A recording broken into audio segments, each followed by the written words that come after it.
Welcome to another edition of the Hash It Out Show. I am your host, JB, your sports guy.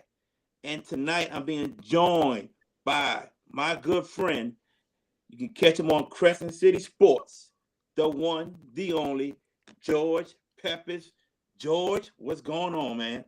Good evening, Jared. I'm doing fine, bro. Just another Tuesday night. We're gonna have a little fun, talk some sports, educate some people. It's all good. Oh, that's what we do best. And it's a Exactly. must that we do that. It's a must. hmm So we're supposed to have the head coach of East St. John's football team, Brandon Brown, join us. Hopefully, we still are able to have him. If he comes on, we'll get the interview going. If not, show must go on. Me and George going to run the show. We're going to talk about AJ Samuel. Is he the savior for Edna Carr's football season? We're going to talk about the so-called fumble on the kneel down play with Brother Martin in St. Aug. We'll get into the fiasco with Benton and Denham Springs. And of course, we're going to give you our picks for every quarterfinals playoff game. But first, we're going to go ahead and start off with the Saints. The Saints with a big victory over the Los Angeles Rams on Sunday. George, what are your thoughts about the game? My dad and I were talking about this last week before, in advance of the game. They had the Saints favored, and I told them, I said, it's kind of strange that they're favored considering the effort or quote lack thereof they had at Pittsburgh the week prior. And he straight told me, he said, look, they're not losing Sunday. No matter what you do, they're not losing Sunday. Well, I followed his lead, and it was right. But as far as the game, the way it played out, it looked like the Saints were always a step ahead of the Rams. I didn't, I saw bits and pieces because, working, so I would always see it in transit. And it looked, like I said, the Saints looked coherent offensively. Andy Dalton played his best game as a Saint, 21 of 25 for 270. The defense made some timely stops. Mm-hmm. It looked like one of the more complete efforts this team has put together this year. That being said, they're still 4-7. Still a long way to go. Um, what this win does is it hurts Philadelphia draft wise because they've got New Orleans' first round pick, and obviously they're rooting for any team that plays the Saints. That's right. So and the Saints would do themselves well if they continue to win and push that pick into the teens or into the teens at least if you're not going to make the playoffs. But this was a very good effort, as said, the most complete I've seen. But Saints fans, I know you're out there. Don't sell yourself on one ball game. You got a real tough one this week at San Francisco, and if you saw last night, that team completely healthy is extremely dangerous. San Fran is a very dangerous team, and when they brought back Jimmy G, the first thing I said was Jimmy G is back to save their season Yep. because I just don't understand why Kyle Shanahan wanted to move away from Jimmy G. The guy got you to a Super Bowl, he got you to an NFC Championship game that you almost won. Why move away from Jimmy G? That makes no sense to me. Now Jimmy G is back because Trey Lance got hurt. And now Jimmy G pretty much is the quarterback for a team that is the most scariest team in the NFL right now that I think nobody wants to play against. The Saints got a tough game with them because they have weapons in Kittle and Debo Samuel and Mhm. Brendan Ayuk. That's many weapons. Running back, Christian McCaffrey, Elijah Mitchell.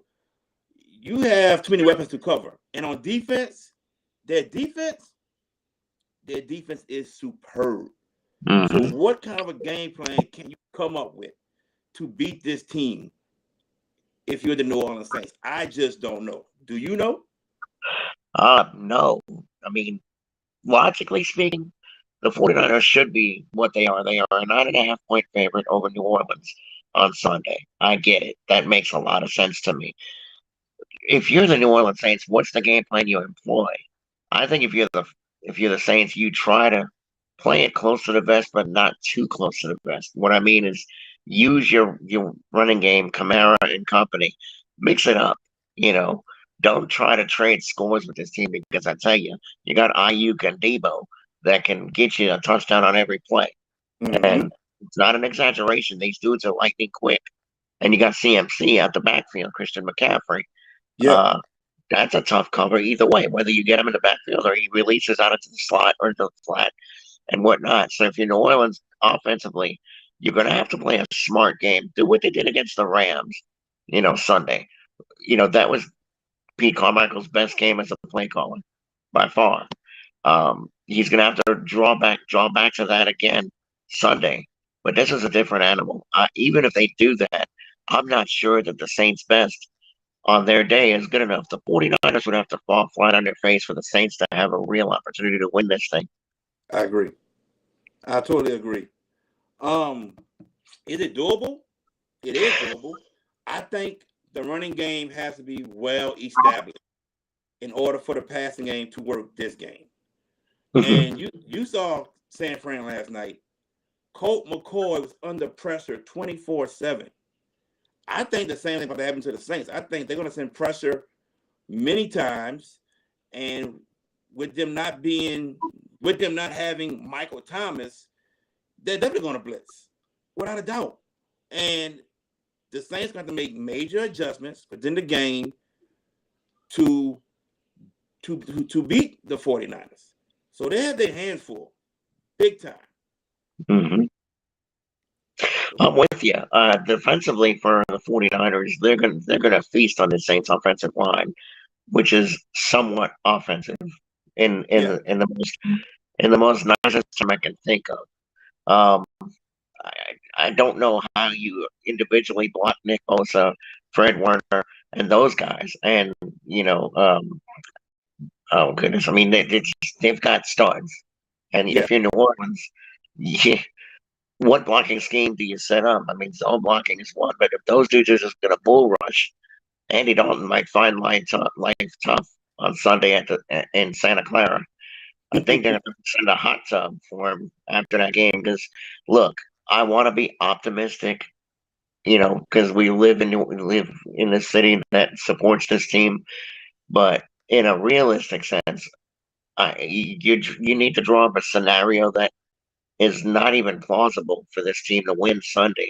I just don't. You could draw up every game plan you can think of. The running game, yeah, what is it going to do? Slow things down, keeps Debo and Brandon off the field and whatnot. But how do you counter their defense? If you run the ball, if you're able to run the ball, maybe you neutralize a little bit of that pass rush because that's what a running game does.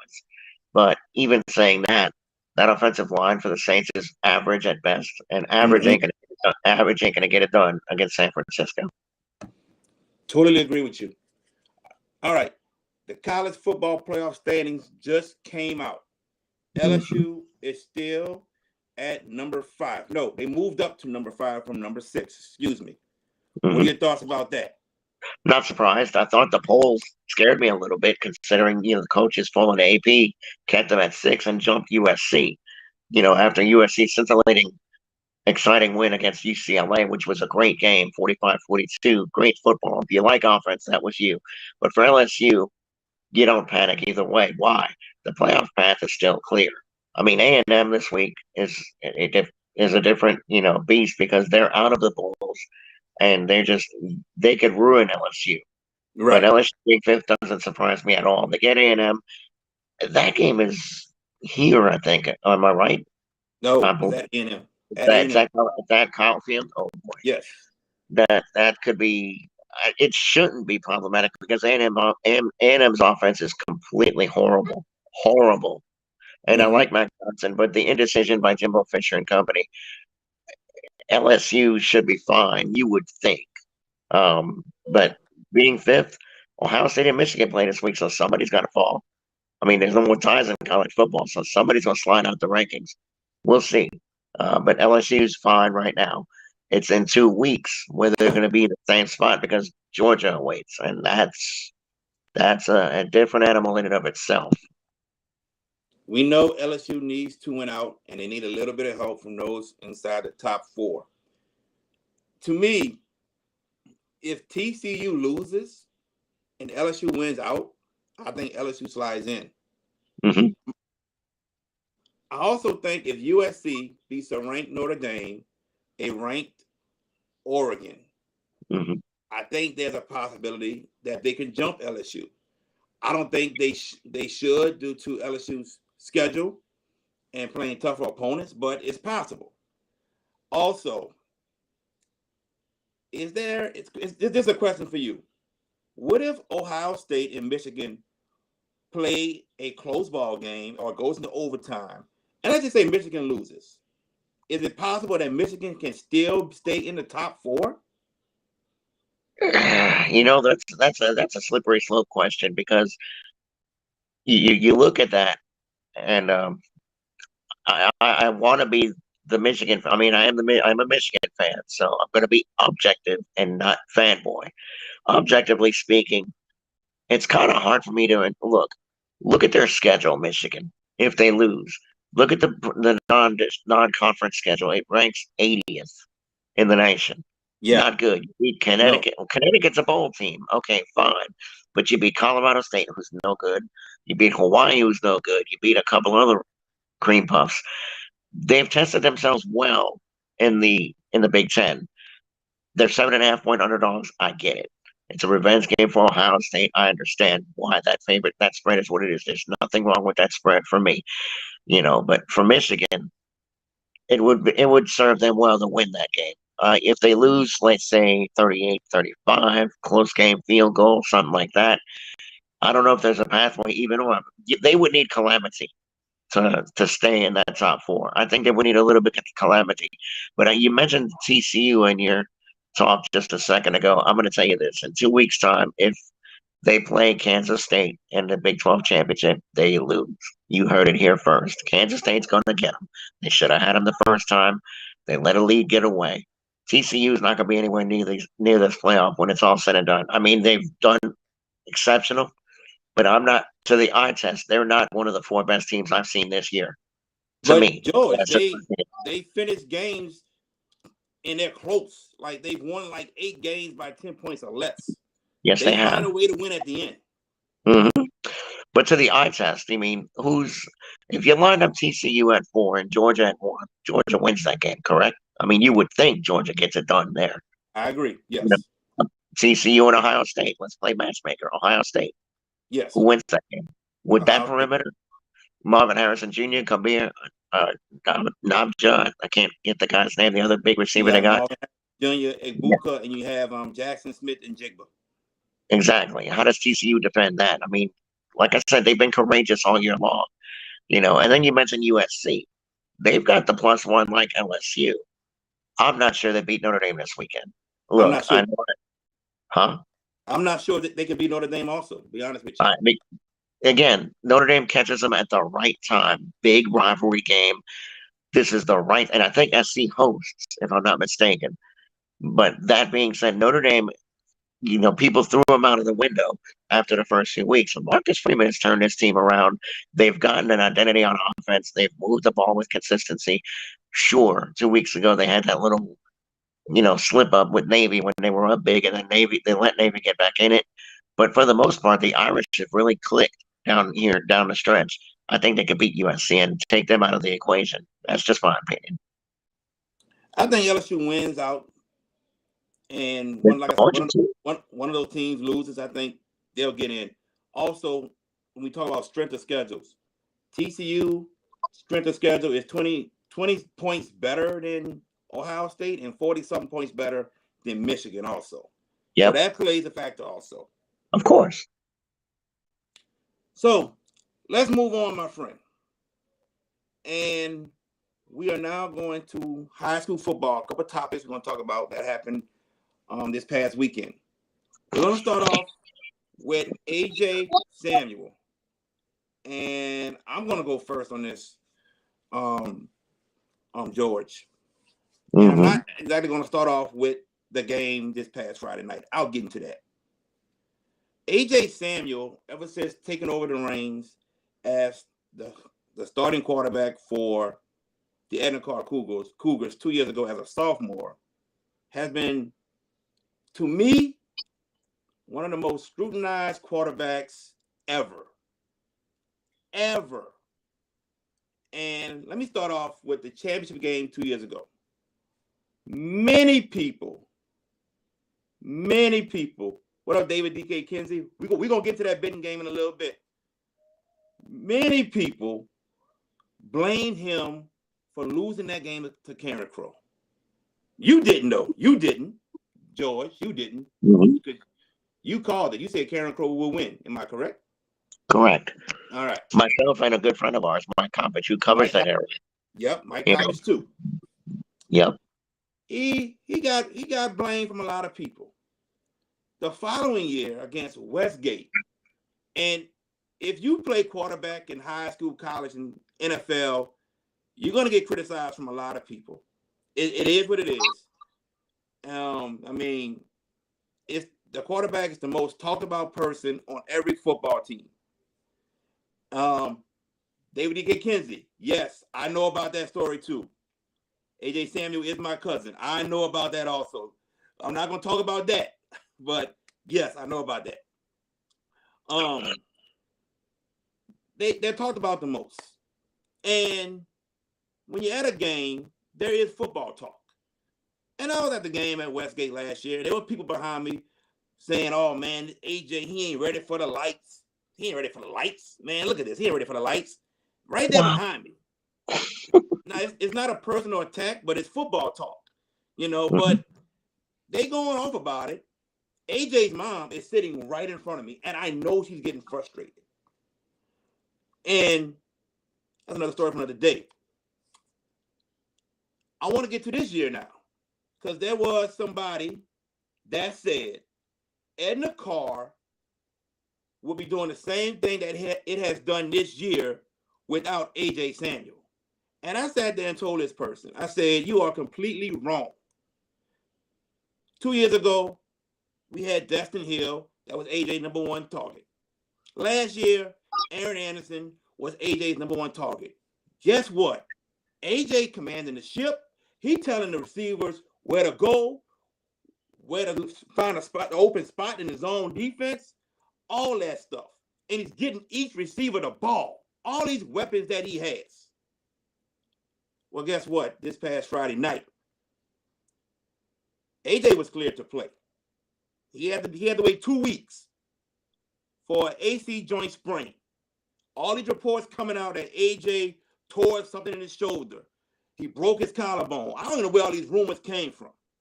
But I was on the phone with his mama when he was at the hospital with him. And that's what he had, an AC joint sprain. AJ had to wait 2 weeks. He was cleared, but they didn't want to risk the injury. They didn't want to risk him getting hurt again. So he was an emergency use.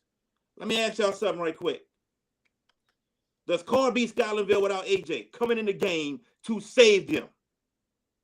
Do y'all realize Carr was down 14-13 and even 20-13, and they couldn't move the ball on Scotlandville? Who comes in? Because it was a dire emergency. AJ Samuel. He saved Carr's season. I don't want to hear no more talk about AJ can't do this. Da-da-da. AJ saved the season. And the same person that sat there and said Carr can do this without AJ, guess what? He got on the air and he said AJ is the best quarterback in the state.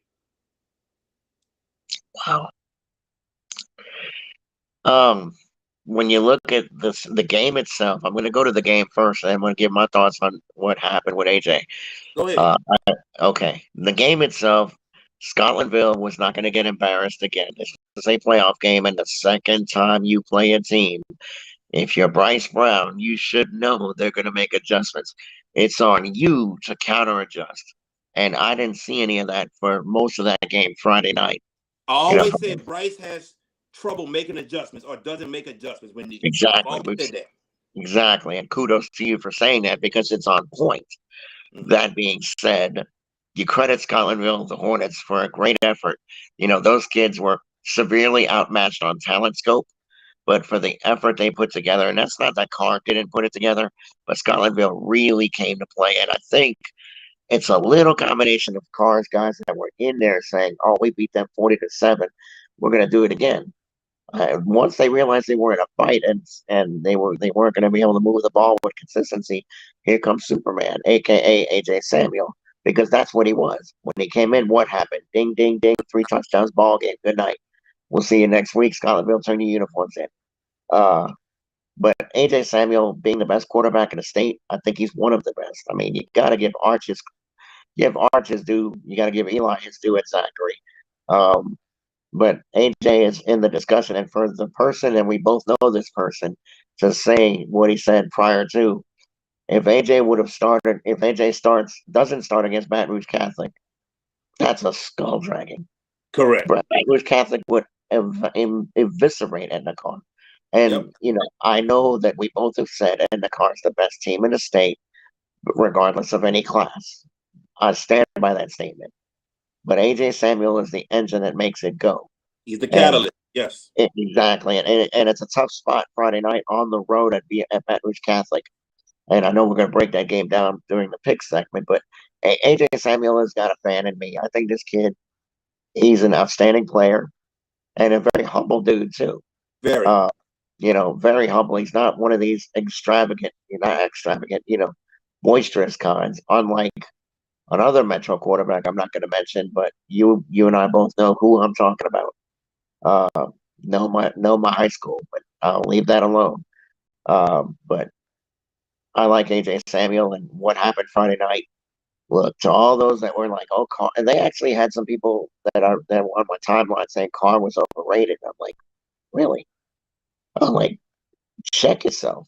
How do you sound right now? Come on, man. That's not evaluation. That's emotion. That's not.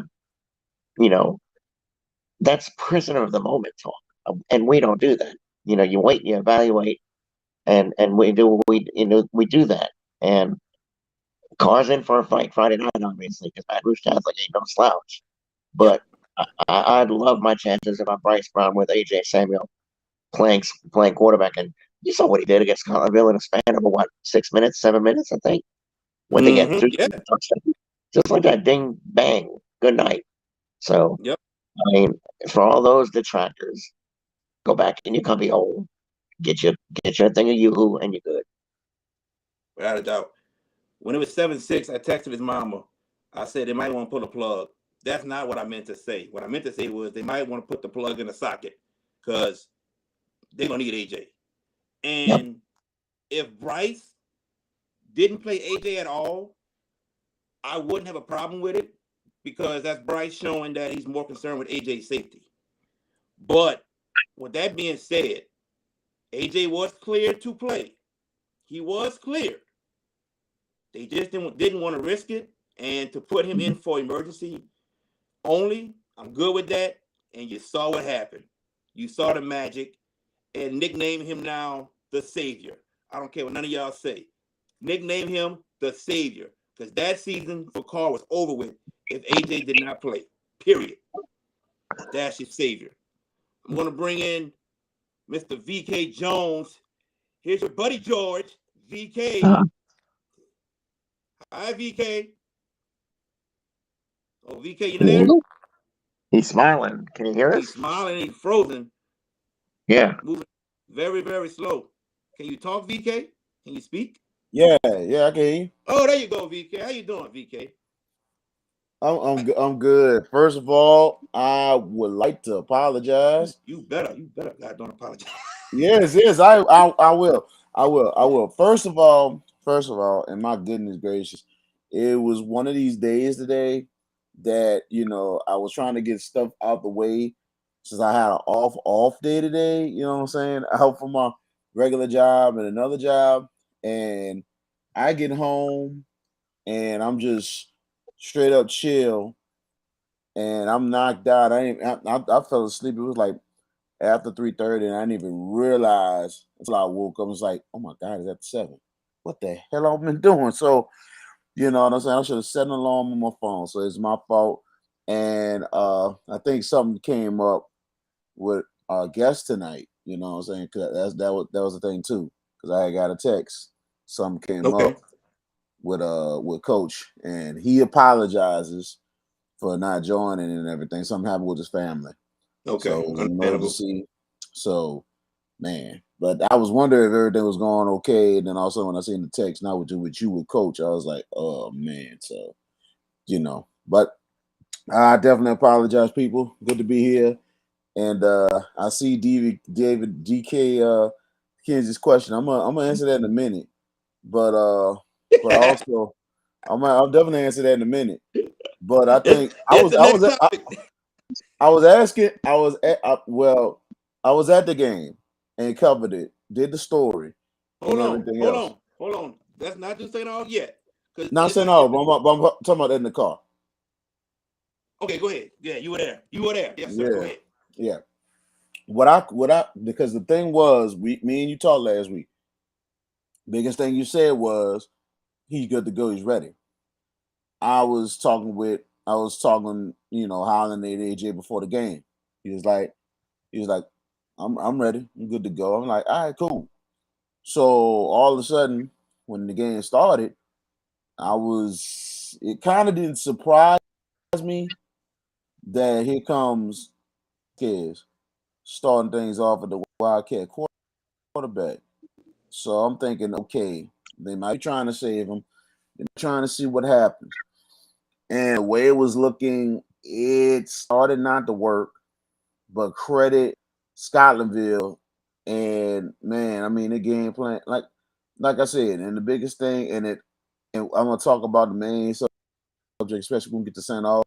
But it was just the fact that in the play, T-Set really, really played a good game, and then the running back, I mean, he played very well. And I mean, he just was he was killer. And I mean, the way they ran that ball, everything else, credit Scotlandville had a game. They really came to play, and that was really huge, and it made it interesting. And right then and there, you had you know a move had to be made. A move, coach right then and there was like, hey, we got to pull the trigger now. We got to pull the trigger now, and he's the guy. And the biggest factor also as well, and I don't know if you talked about this and everything. There was a reason why that Chris Vasquez wound up being the quarterback at the AJ Samuel was hurt. And just the fact that backup quarterback John Johnson broke his finger.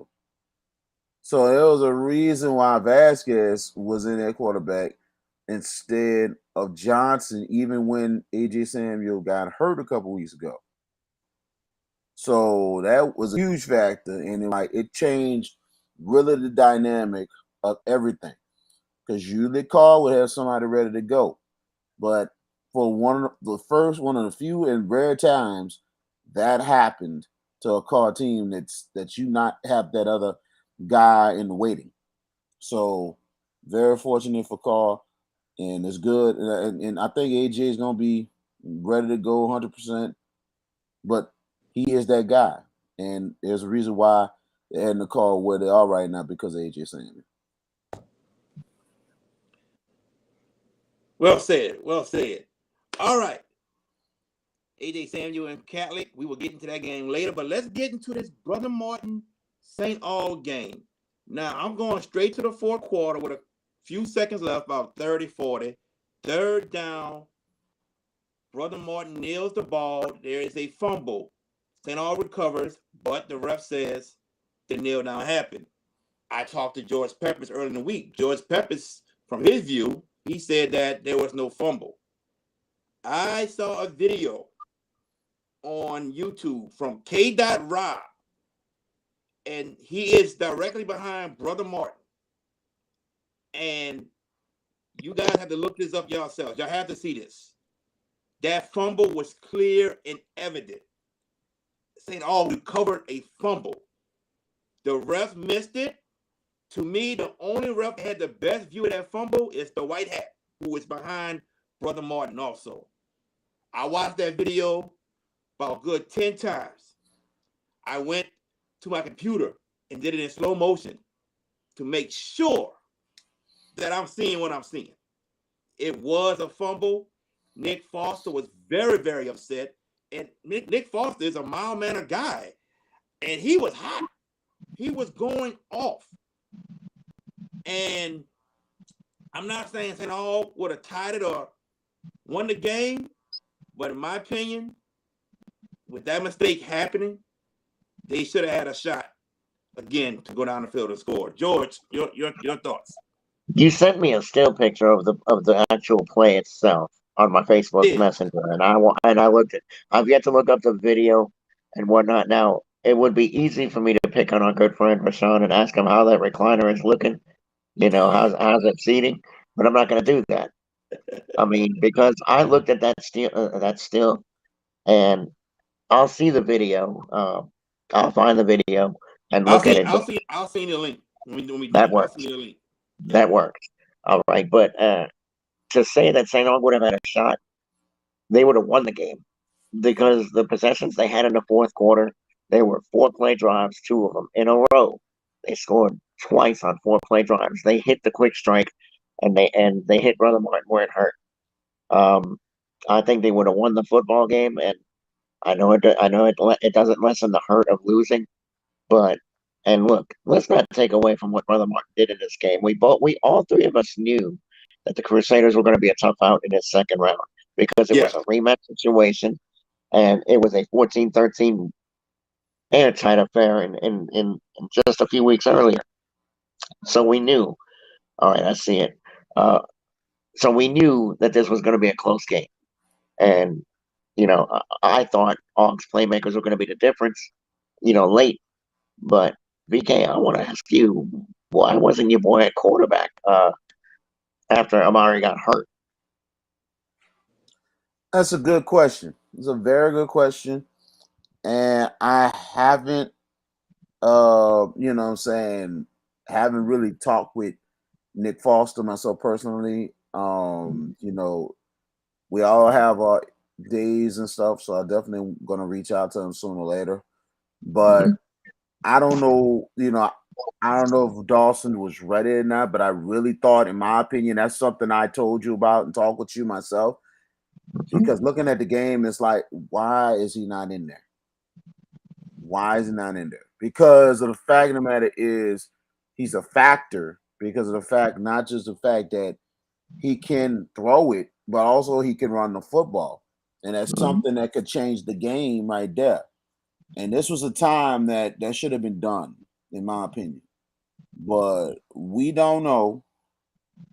That's my only opinion on it because it's a fact maybe he should have been in there to change it. But we don't know if Dawson was really, really ready to go.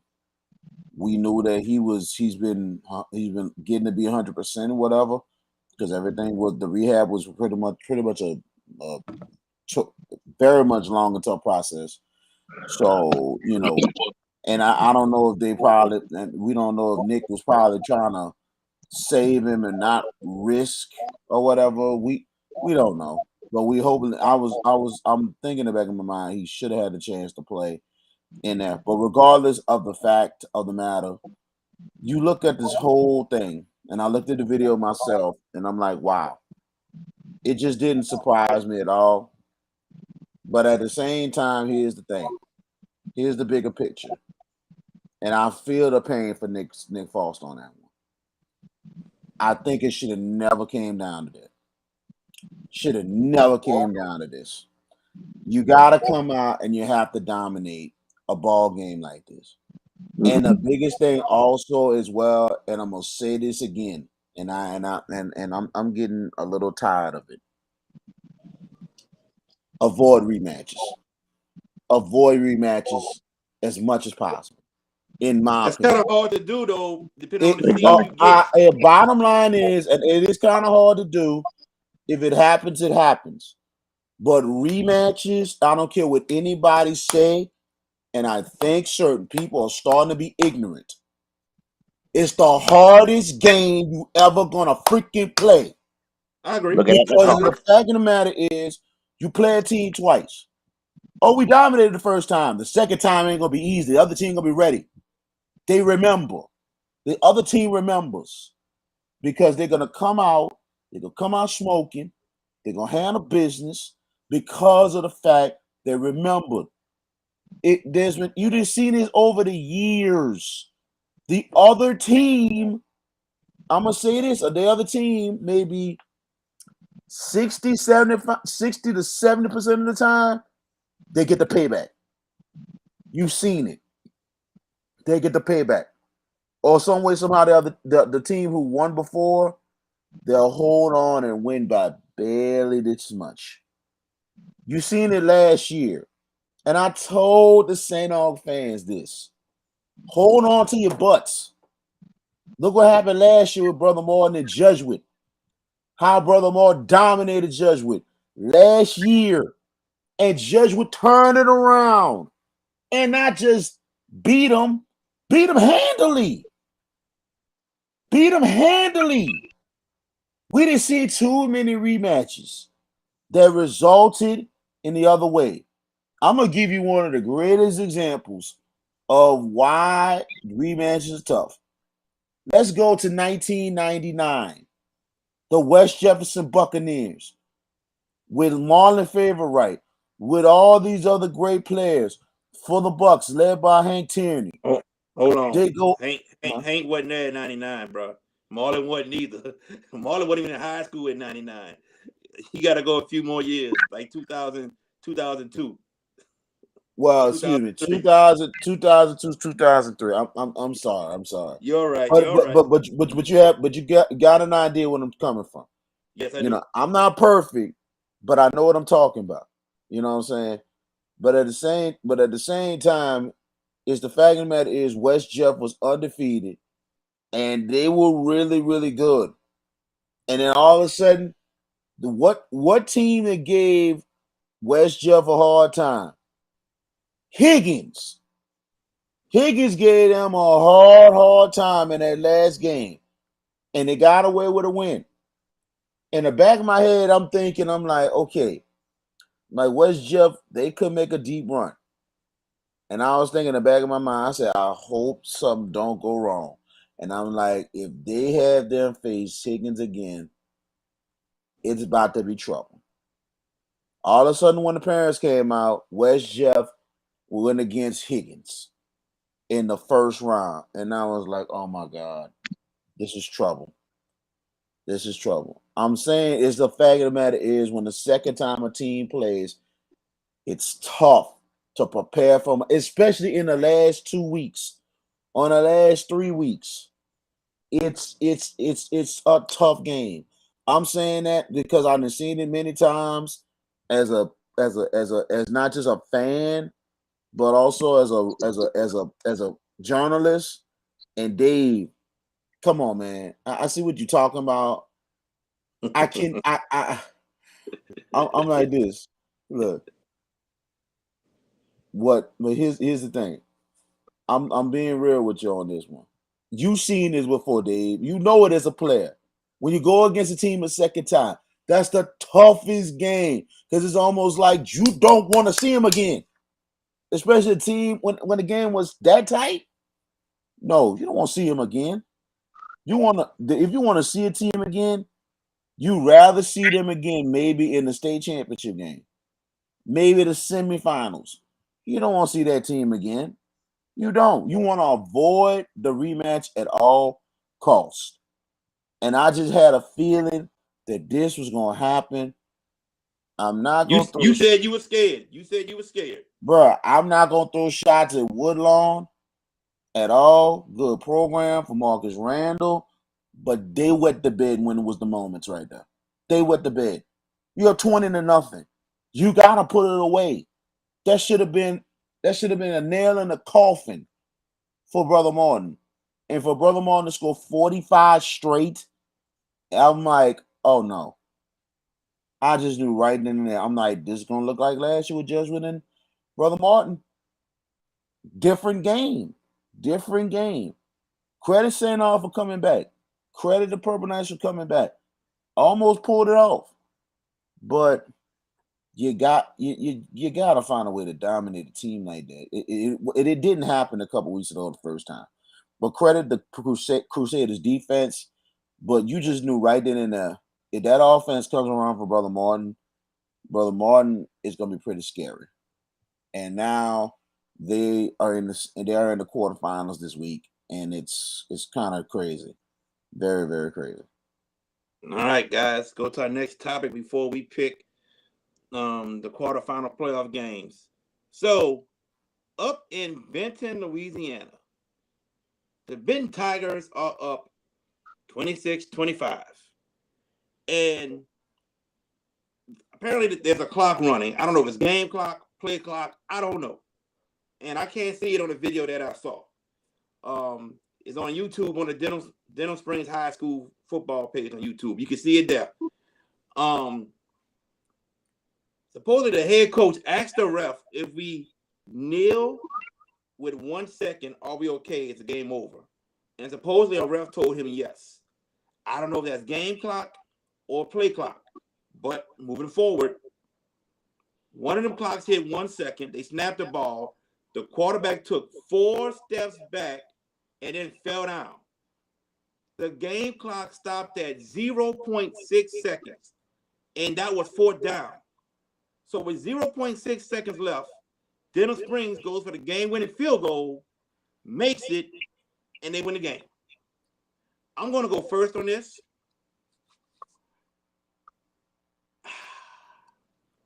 Me as a head coach, I'm not putting my trust in the referee by asking him that question.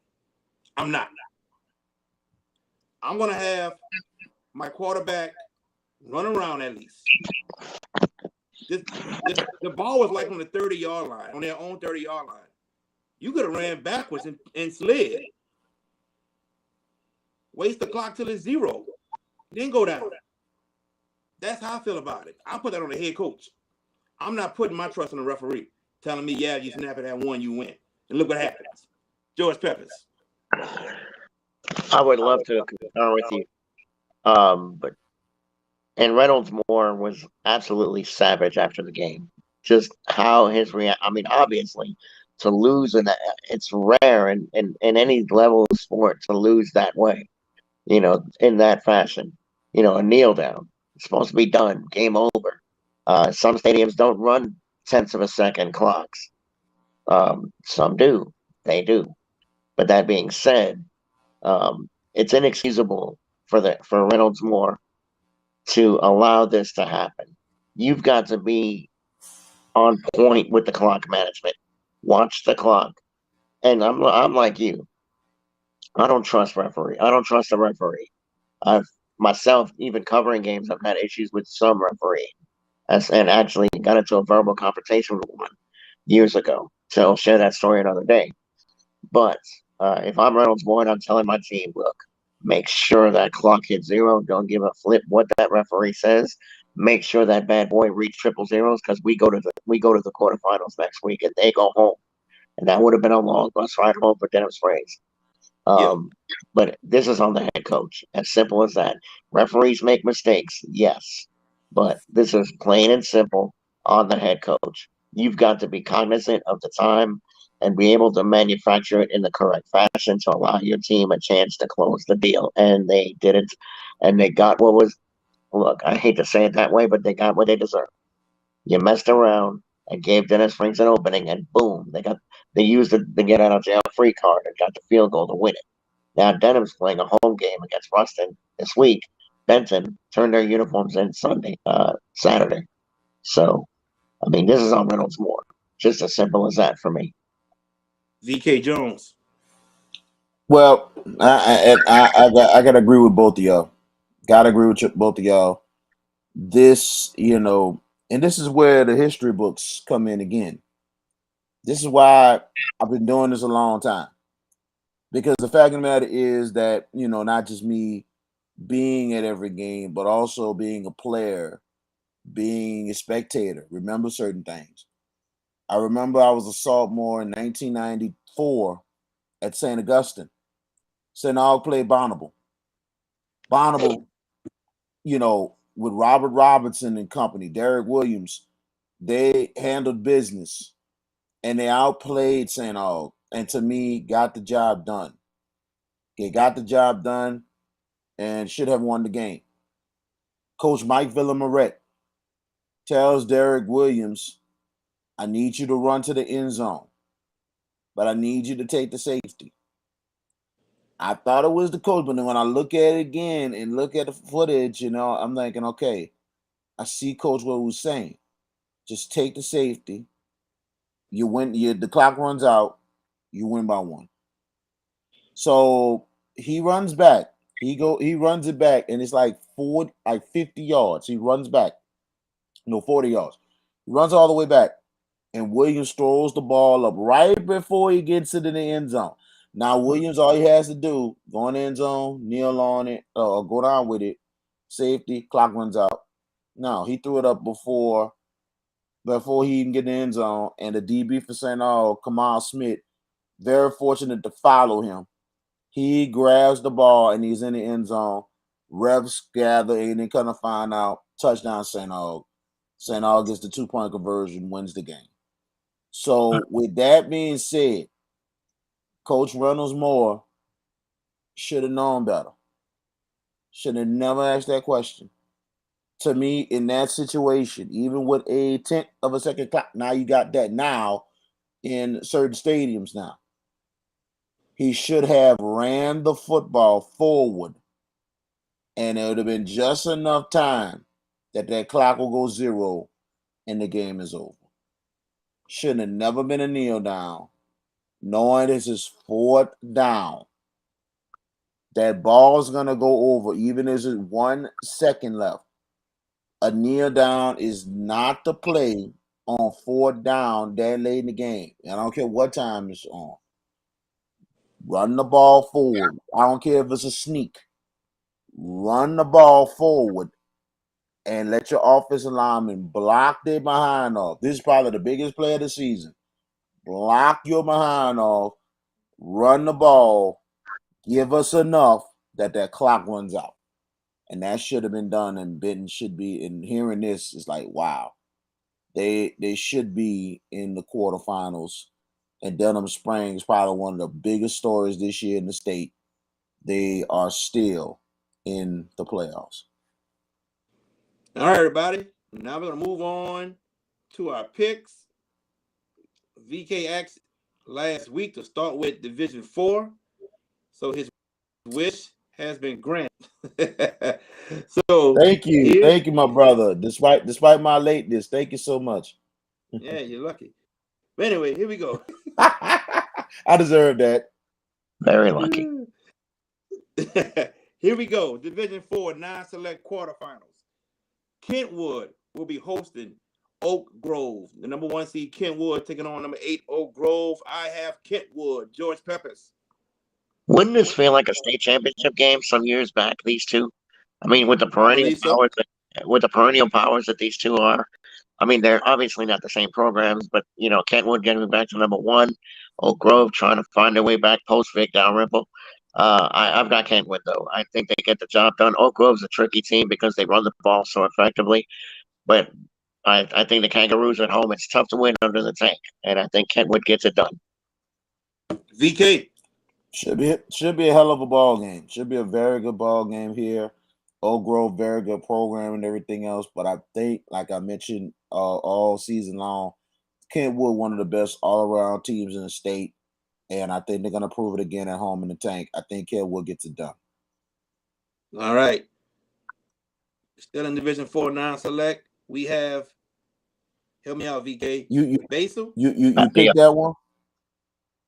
Did you pick that first game? Yeah, I picked Kentwood. Oh, you picked Kentwood. Okay. That's Bazille. Bazille. Yeah. Right, we got number 4 Bazille hosting number 5 Haynesville. Before we go on, VK, your boy has showed up. You late, Reggie. You late, bro. You missed it. We just said something about it a couple minutes ago. Need to be. I was late today. I was late today on the show. Now you late because I came with the opinion. I'm like this. Congratulations to Mark Bonice and the Brother Martin Crusaders. Are you sure alumni? Can you come get this dude, bro? Come get him, please. We don't want him. Good. Brother Martin Crusaders, come get him. Come get him. He's your new guy.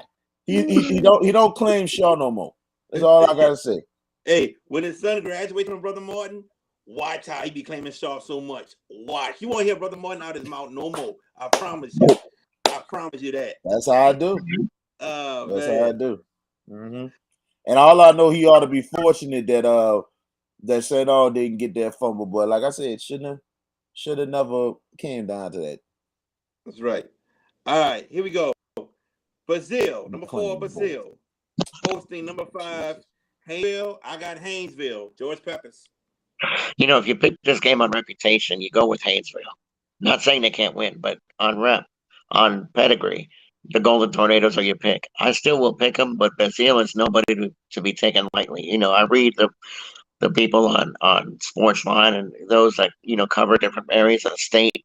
Brazil's one of the legit teams, but I'm going to pick the Golden Tornado. I think they're going to eke out a close win on the road. VK. Should be a close ball game. I mean, Brazil, very good program and everything, and they got the home field against Haynesville. It's gonna be a close one, but I'm gonna go with the Haynesville Tornado. Get it done by a field goal. One of your big picks to win it all, Jared. Right. Thank you. Dude. All I'm gonna tell you, I hope you're wrong, bro. I know you do. I hope you're wrong, because I'm like I said, I'm not. Like I said, I'm not hating on Haynesville. Hell of a program. But what Kentwood has done this year has been far out amazing. And I don't know, but if Haynesville Kentwood face, that's gonna be a hell of a semifinal. All right. What's up, Duck? We're just starting our predictions. We're starting from Division 4, working our way up. So, well, Duck, thanks for right. coming to the show, man. Here we go. Still in Division 4 non-select. Number 3, Mangum. At number 11, Arcadia. I have the Mangum Dragons. George Peppers. I don't know if there's going to be much to be said about this game, but I'm going to go with the Mangum Dragons as well. They don't have a lot of players on that roster, but the guys that they do have are extremely talented, and this is one of their really good teams. Arcadia has done well to get here. They pulled an upset to get here. But I'm going to take the Dragons at home. I think they should handle business and move on to the semifinals. VK. What a run so far for Arcadia, man. I mean, they're really trying to get it together with their football program. Known for their basketball program. That's a really good program, trying to get back in the fold. But Arcadia's got their home game. But I like Magnum in the game. I mean, the Dragons, really good program. Duck.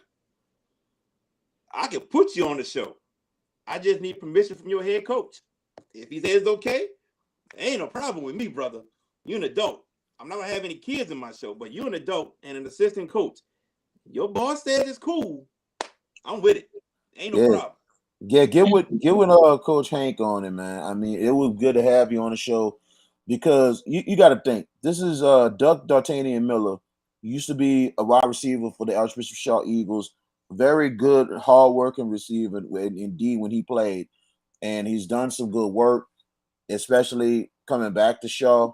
But that's the one dude that's strong Shaw alumni in and out. You know what I'm saying? So, we will definitely have him one day, especially if the Eagles pull this thing off this week. You know what I'm saying? Because, which we will get to in a little bit. Yeah, which we will get to in a little bit. But, Duck is a really good guy. He's one of my people. We know a lot of people on our side. And to me, he's a real good, I could say he's a real good friend. You pick Mangum, VK? I pick Magnum. Pick the right. Dragons. Moving on. The last one for D4 non-select. We got number 7, Logansport, traveling to number 2, Homer. I have number 2, Homer. George Peppers. They're the reigning state champions, if I remember right. They won it last year. With Logansport, though, that's a sneaky good team. They always schedule tough, and they've won a couple of. Oh my! I'm looking at the comments. I'm sorry. I already know where that's going. And you're right. I'd actually use my Cincinnati boot to kick that person off too. That being said, as far as the game, look, Logan Sports schedules tough every year. They always do, and they're sneaky good, and they're always prepped at playoff time.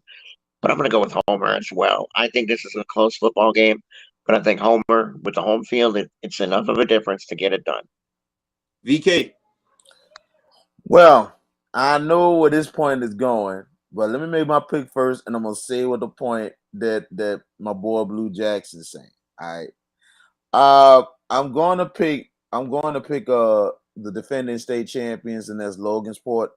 Logansport has been there, and they're looking at they're right now trying to defend that championship. Homer's a very good program that has been really coming up over the years, and they're trying to get over the hump. But I like Logansport to get by in a very, very close game. And to Blue, look, man, I just seen Livingston play.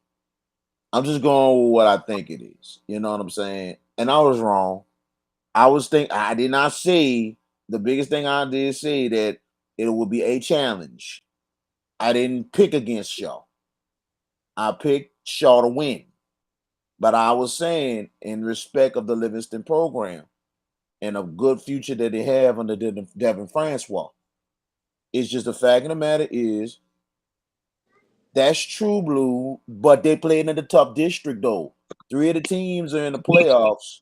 Three of the team, actually, the whole district made the playoffs, and then that other main team, who's the champion, are in the quarters. So it's no disrespect at all. Here's my bottom line, and people kept talking about Kennedy and playing them out. You play the teams that are in front of you. It's hard as hell to schedule certain teams. It's hard as hell to get a game because some of them might want to play a Curtis. Some people might want to play a Manny or whatever. But then sometimes, like, okay, we got a schedule conflict or this, that, and the third. There's other things that go on behind the scenes, and it's hard for them to always play a competition game. And then on top of that, hey, it's who they play in front, and that's what it is. Yeah, Air Duck. Thank you, bro. Thank you, bro. Somebody at least knows something, you know. Yes, indeed. All right, guys, let's move on. That's the case. I respect it, but if they're ducking action, then that's an issue. See, True I that. think I'm good. I've been good going in the East, man. Joe Brown is a really awesome stadium. It really is. It's a really good, awesome stadium. My biggest thing, it doesn't matter what the area is. I just feel more than anything else that a lot of these teams not just deserve respect, but they also deserve that coverage. And that's what it's all about with me. You know what I'm saying? Sometimes it's good to get the flowers while they're there and everything else. And you got to give a lot of credit to Livingston guys because this is a Definitely third had a year good season. program. Good season. A good season for a third year program, and they got a bright future with what they have coming back. That district in itself is going to get stronger. And trust me, the competition is going to be a little more stiffer. So, meaning, trust me, they're going to up their game, Blue. They are going to up their game. All right, we're going to the Division 4 Select Quarterfinals. Number 1, Vermilion Catholic going to number 9, Southern Lab. I got the defending champ, Southern Lab, George Peppers. I don't. I would love to because I saw this team up close and personal in the Superdome last year. We all did, and they made mincemeat in their championship game. They beat the brakes off. I forget who they beat up on. Um, Off the top of my head. But for me, in Catholic, I did a little research. That's what we do: homework, research, however you want to title it. Romanian Catholic is equally adept at running and throwing the football. They can get you into sprint, or they can pound it. And that's an extremely tough proposition. Now it's on the road.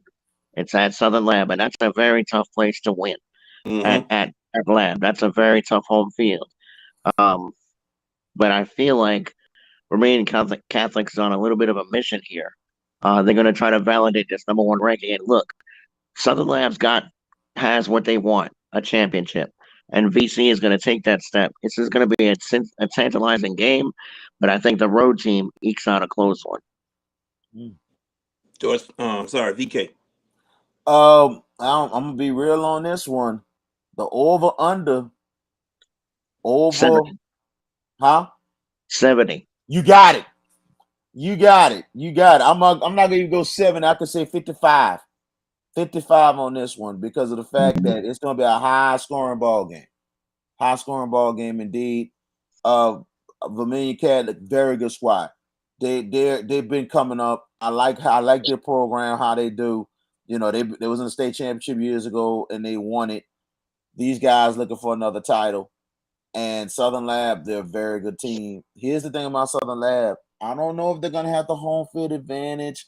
Like talking about it, because remember how many Southern Lab folks are gonna be at that game because it's Body Classic weekend, right? Of course. Man, good point.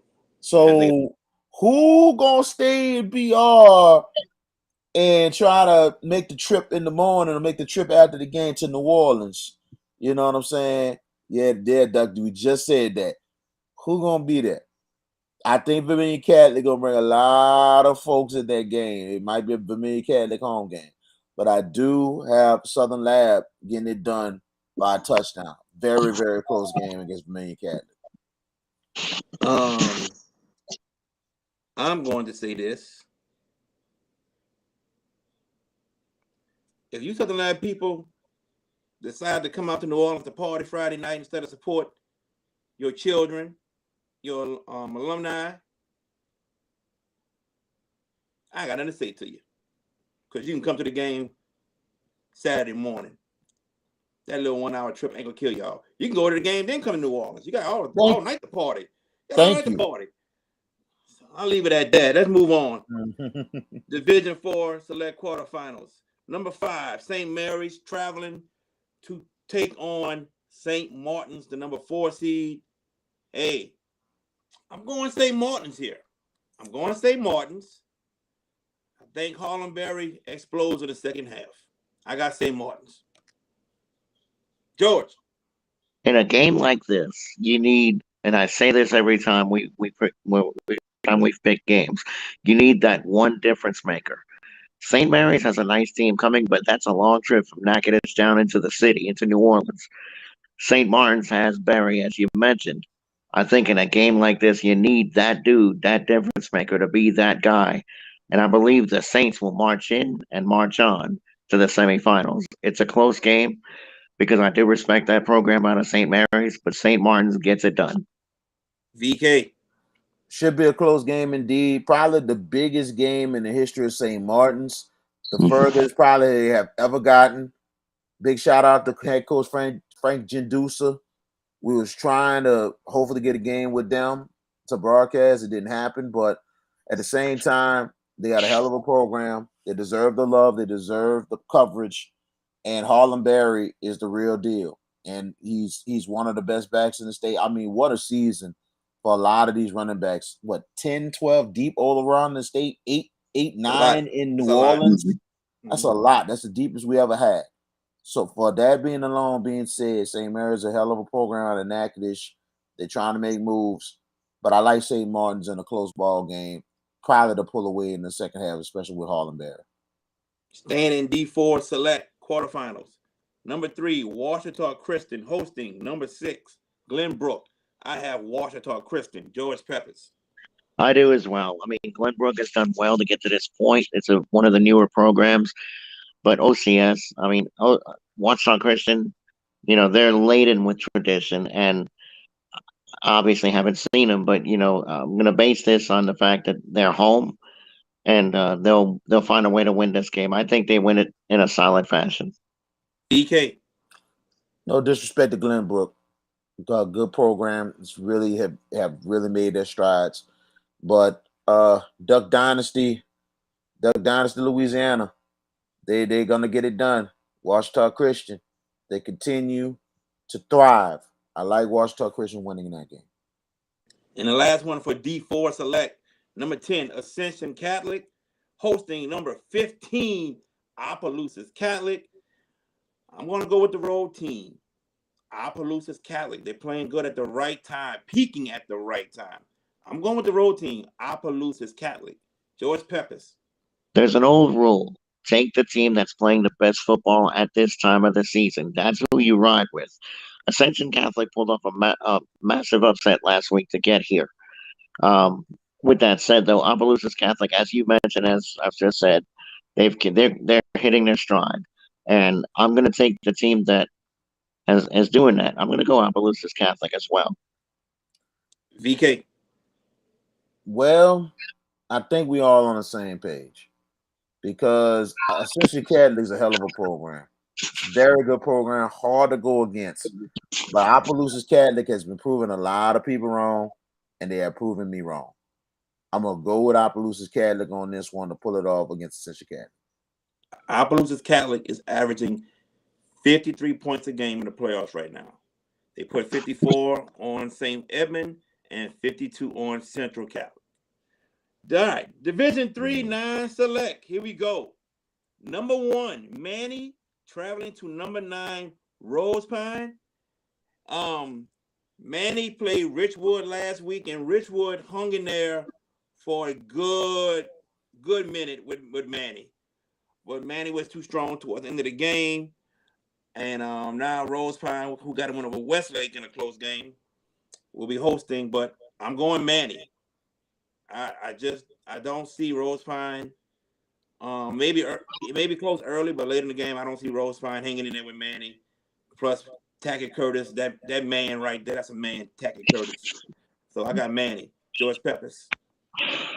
I know these programs well, having lived up in that area for 12 years. Um, Manny, you mentioned about the game last week. It was 7-0 into the 8-minute mark of the fourth quarter Yeah. last week, and then Manny scored two times late on to, gain separation. Rose Pine has made tremendous strides. This is a program that, for a little while, was very dormant, and they've really come along well.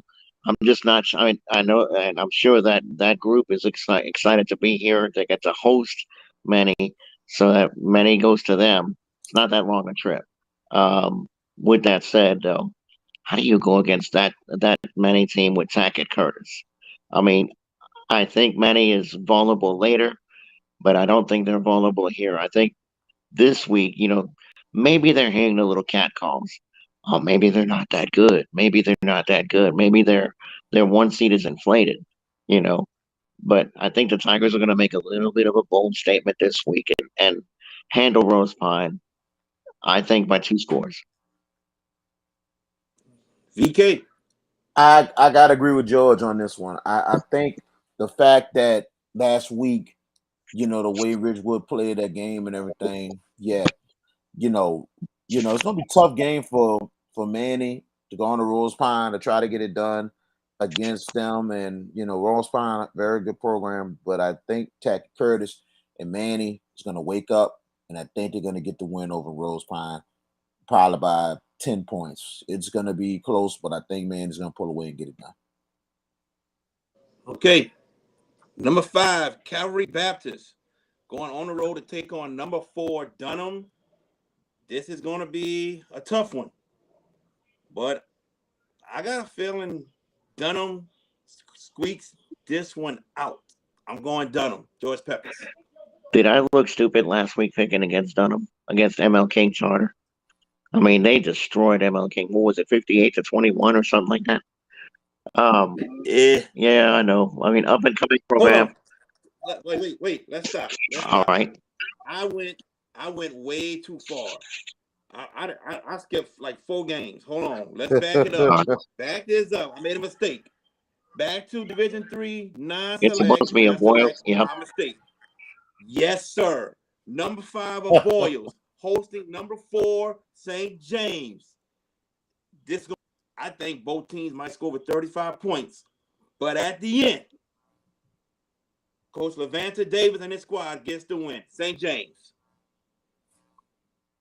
Okay.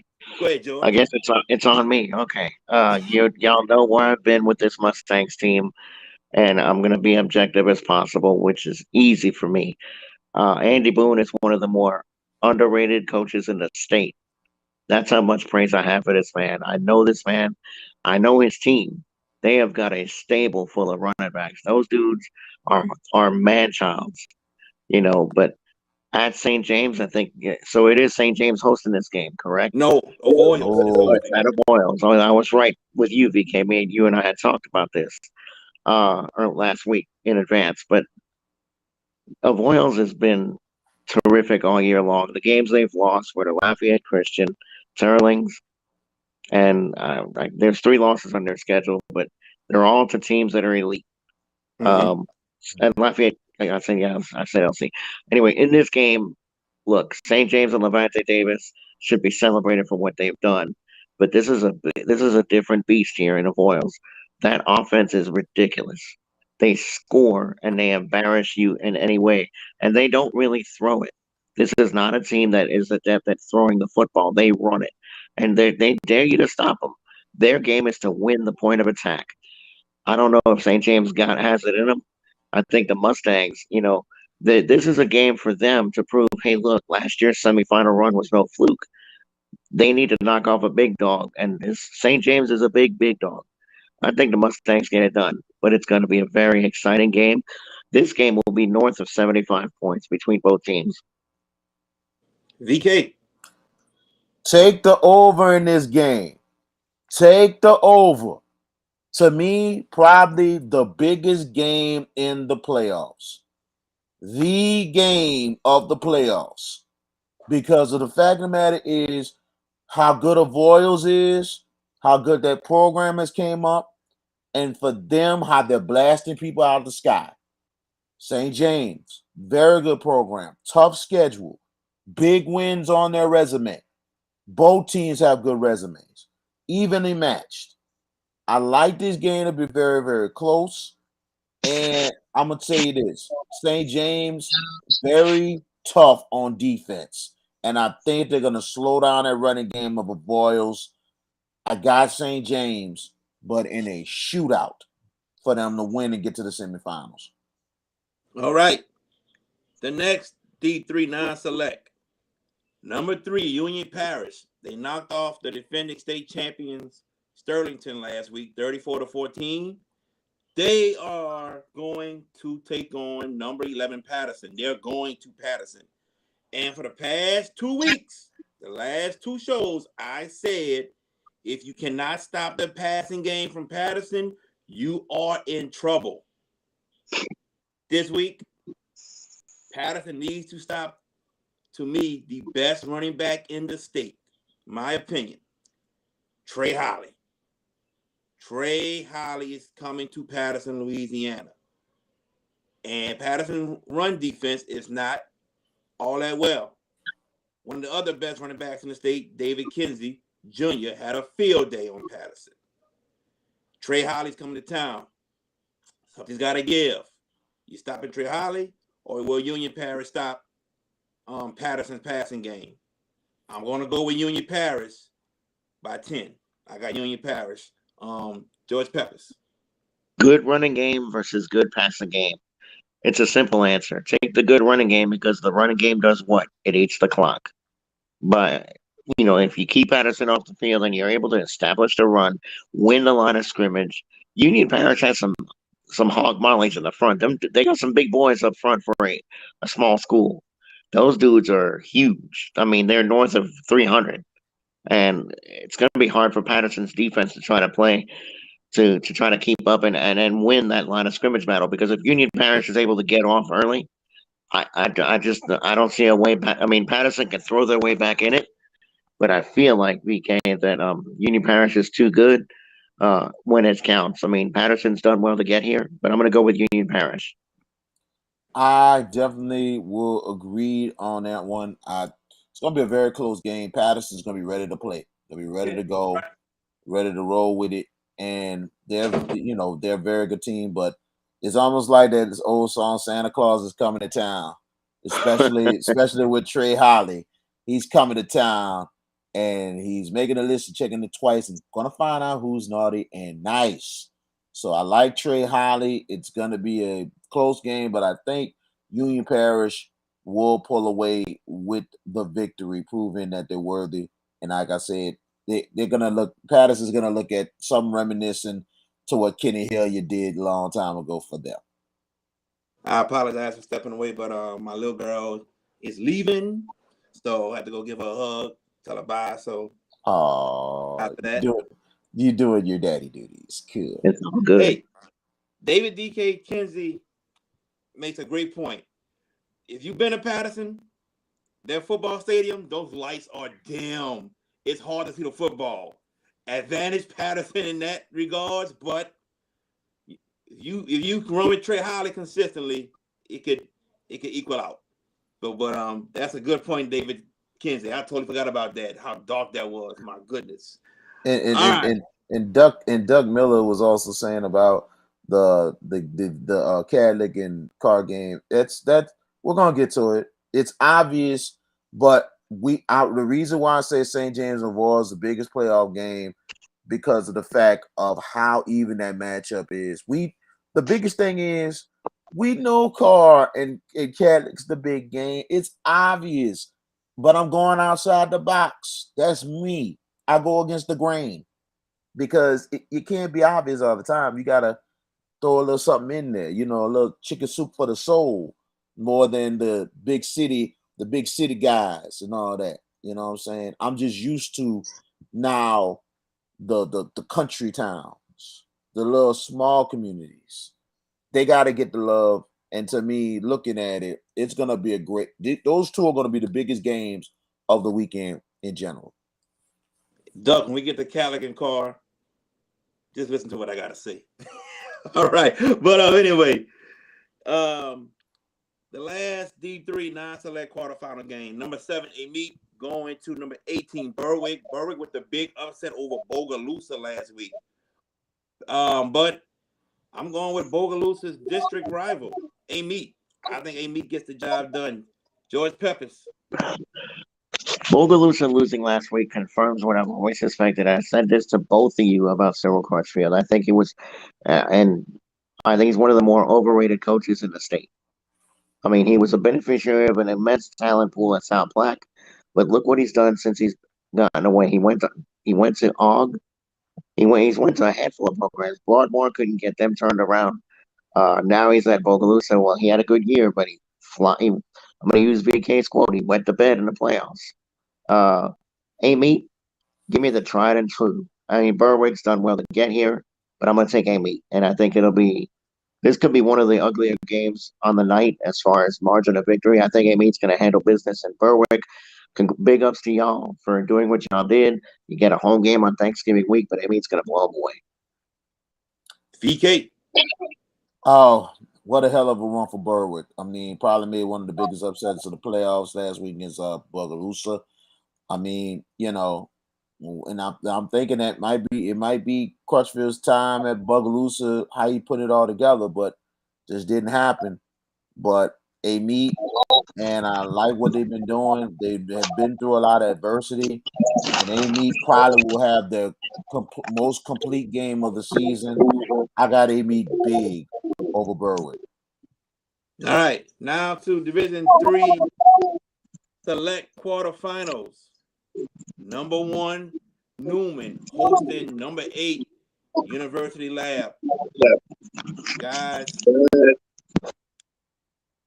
I think ULab has the talent and the athletes to match up with Newman. I do. I think they got 2 corners that can cover those 2 wide receivers. This may be the game where Newman will miss Will Randall the most. I'm saying it right now, and I'm calling it. ULab with the win over the Newman Greenies by at least 4. I think ULab gets the job done. I said it before when we started the playoffs. I said ULab and Dunham. I think those are 2 teams that can get by Newman, even Calvary Baptist. I said that side of the bracket Newman's on is tough. ULab is coming to Loopman Field. ULab walks out with the win. George Peppers. Tell me you did not just say that. In the No, I words of said the Hall of Famer Booker T. But picking ULab to beat Newman. So that's I'm it. just goofing around with you. It's But all good. exactly. But on the analytical side of things, look, Newman has been super terrific. They've had 2 losses, but look who beat them: Manny and St. Charles. Those are not slouches, and now they get another big slouch, and a big elite team in ULab. I don't think ULab is as good as they've been. I feel like Nelson Stewart, if it's not now, it'll never be. That's not a bad score prediction, David Kinsey. That is not a bad score prediction. I actually am going to go that way too. I think Newman wins this game by a touchdown because they've got the difference maker in Arch Manning. Arch Manning's going to find a way to pick apart University's defense and make some big plays late to get the win. Newman. VK.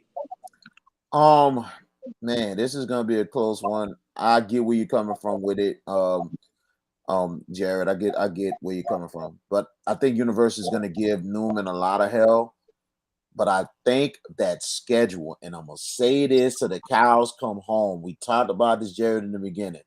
The schedule that Nelson Stewart put together has prepared Newman for this moment, this point, to take on this tough side of the bracket. And I think with that and that experience alone this season is going to get Newman over. I got Newman winning, but in a close game. And I agree with you, George. Newman by a touchdown against University. All right. Now back to this game. Number 5, Calvary Baptist, going on the road to take on number 4, Dunham. Like I said earlier, I think Dunham squeaks out a win. George Peppers. Maybe one of the more underrated games in the state quarterfinals at any level is this one. Calvary Baptist is a very good football team, obviously being a 5 seed. Dunham is a scoring machine. They score crazy, and not just based off of last week. They can score. I think this is an exciting, obviously one of the more exciting games. I'm gonna go with the home team though. I'm gonna go with Dunham. VK. Man, I Dunham has been really playing some good ball. Their lights out good. But I'm gonna go with, and I think Reggie pointed that out earlier on the comments. This Calvary Baptist team, and I'm telling you, they don't rebuild, they reload. I like their pedigree, and I think Calvary's gonna get it done in a very close game. I got Calvary Baptist. I think they'll pull away and win the ball game. I got Calvary Baptist moving on. Division 3 select quarterfinals. Bottom half of the bracket. Number 3, Notre Dame, hosting number 6, Episcopal. Notre Dame squeaked out a victory over Lake Charles College Prep. Lake Charles College Prep had missed 2 extra points during regulation. In overtime, they scored a touchdown and did not have any trust in their kicker. Went for 2, they make it. Notre Dame scores a touchdown, kicks the extra point, wins the game. But with that being said, Lake Charles College Prep was a dangerous team in the playoffs and had Notre Dame down 20-7 at halftime. Notre Dame was able to come back and get it tied up. But with all that being said, with this game coming up, Notre Dame advances. They defeat Episcopal by 2 touchdowns at least. George Peppers. You could say they're a little fortuitous, Notre Dame, with how they won that game, as you just pointed it out. But never underestimate the greatness that is Lewis Cook, their head coach. At halftime, they were down 2 scores, and they made adjustments. But Lake Charles College Prep underseeded at 19. I think that's a very easy assessment to make. That said, Episcopal is a solid football team, but solid ain't going to beat great. I think the Pioneers get it done, and I'm with you, Jared. I think they'll win by at least 14. BK. What a year for Episcopal. I mean, probably their biggest run they have made in a long time with the school. Very good program. But for Notre Dame, I think Notre Dame will get it done. Louis Cook back in the fold again, the legend himself, really getting together. And what happened with Lake Charles College Prep, you could just say, and I hate to say it, disappointing year for them, knowing that they had high expectations for what they was going to do this year, and for them to come up short and the kiss of death was special teams. But I hope things can come together for Lafayette for Lake Charles College Prep, because it's a good program, and I know you got some connections and sources out there, Jared. And it's a hell of a program. But it's just a fact of the matter is that very disappointing year for them because it could have been something better. But regardless of the fact, I think Notre Dame gets it done. Close ball game, but I think they pull away. I can agree with you guys. It'll be close, but Notre Dame will pull away in the fourth quarter. They'll win by 2 touchdowns. All right, and the last D3 select quarterfinal matchup. Number 10, Parkview Baptist hosting number 2, St. Charles Catholic. Yeah, St. Charles Catholic. I'm sorry. Mm-hmm. I think close early on, but I think late second quarter on to the second half, I think St. Charles Catholic pulls away. I got St. Charles Catholic. George Peppers.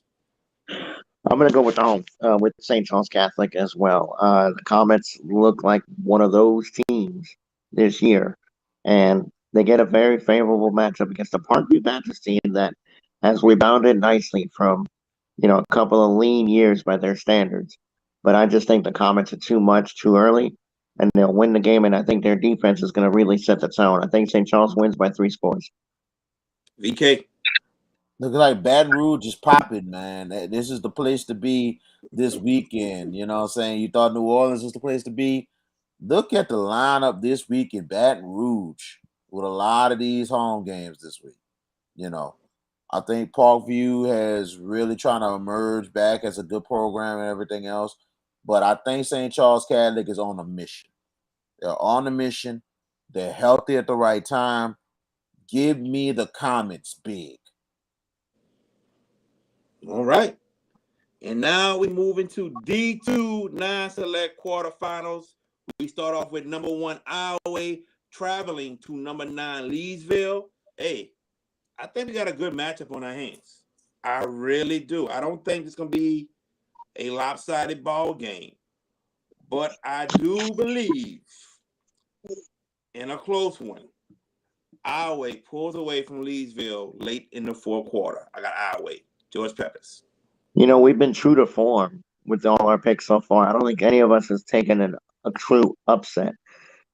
In seeds, this would be considered an upset. You know what? I'm a gambling man. I'm Well, gonna I'll take say the this. Wampus Cats. I'll say this. Go ahead. That's why I disagree with you in regards to upsets coming to quarterfinals.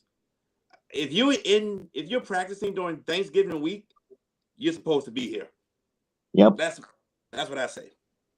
I feel you. And I'm just saying in numerics and seeds, 9-1 by technicality is considered an upset. But I agree. I got I get you. I got I you. get I your got line you. of thinking. All right. Yeah. That said, I'm gonna step out. Iowa escaped last week. They were able. I mean, they won, but the Wampus Cats have teased at this for a little while. I mean, I know their program. I know their coach. I feel like that they can pull this upset, and I'm gonna go with it. I'm gonna go with Leesville to upset Iowa. VK. Well, Leesville proved me wrong last week, and I give them a lot of credit. Getting a huge win, holding the Dogs of Jennings to 7 on Yep. the road. Iowa just got away last week, but I'm gonna go out myself. I'm gonna go out same way as George Peppers. I'm gonna go with the Wampus Cats. The Wampus Cats, they'll get it done over Iowa, getting the big upset against the number 1 seed. And the Wampus Cats looking to try to get back to the dome first time since I believe '94 against over against Salmon. So that's the last time the Wampus Cats got to the dome under the great Cecil the Diesel Collins. So it's been a while since these have been there, and I think they'll get it done over our way. All right. Bro Bridge, the last seed, number 28 in Division 2 non-select. They are hosting number 4 North DeSoto, who is coached by Dennis Dunn. Y'all know Dennis Dunn back in the day from Evangel, man. This may be exciting, but I think Bro Bridges' Cinderella run comes to an end. I have North DeSoto winning at Bro Bridge. George Peppers.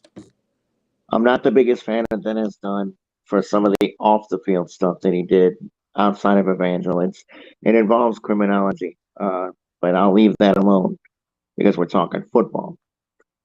Football sense, he's got a very very adept football team in North DeSoto that can run, that can throw it. They are very adept at throwing this ball. Brobridge, kudos to y'all. I mean, the last seed in the playoffs, and you knocked off the 5 last week, 2 weeks ago, and then you knocked off another big seed last week. I don't think it happens this week. North DeSoto, Name the number. They'll win big. VK. And George, I see where you're coming from, and I'm glad you're going that route because that's a hard topic to talk about, especially with Dennis Dunn. That's a Yep. hard topic. Do people deserve a second chance? They do, but at the same time, we know deep down. We talked about this before, George. That's a subject and it's up for another day. But credit Coach Dunn getting North DeSoto program to more of another level, more to high heights. But for that being said, Bro Bridge, I think me and Jared picked it right last week with Bro Bridge getting it done. I think it's gonna be close. I would love to pull the trigger again, but I just can't. I just can't this time. Bro Bridge, it's gonna be a close game because that home field for Bro Bridge, they got a strange home field. And then on top of that, they kind of thrive in those cool weather games out there, especially at home.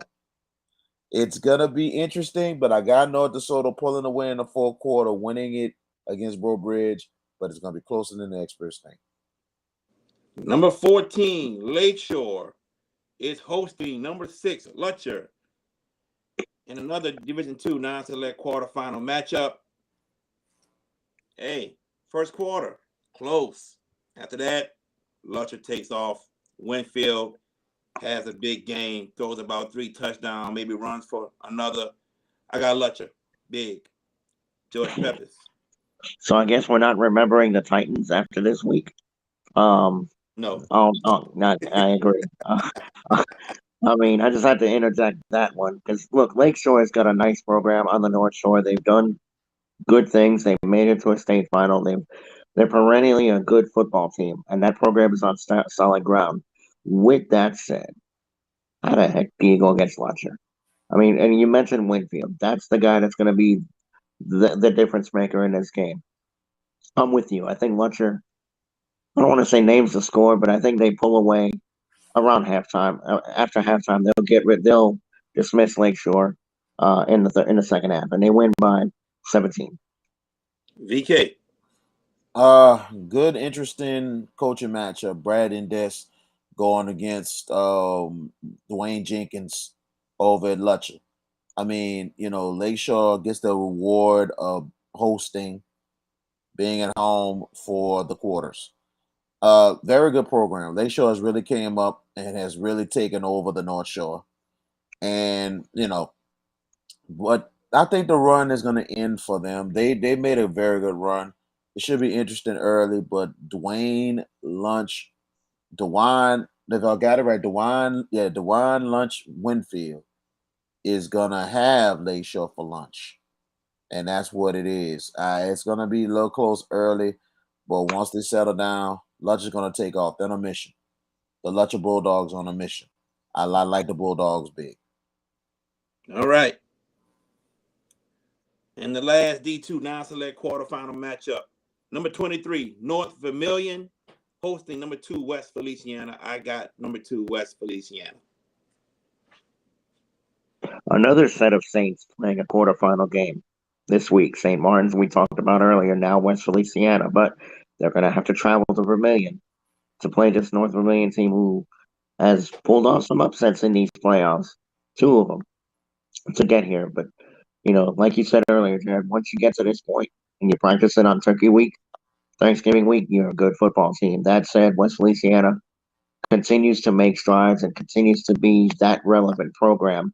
I think they get it done, BK, and I'm not sure it's close, even on the road. I think the Saints get it done big. North Vermilion, I mean, they get the reward of hosting, and like I said, it's a big reward.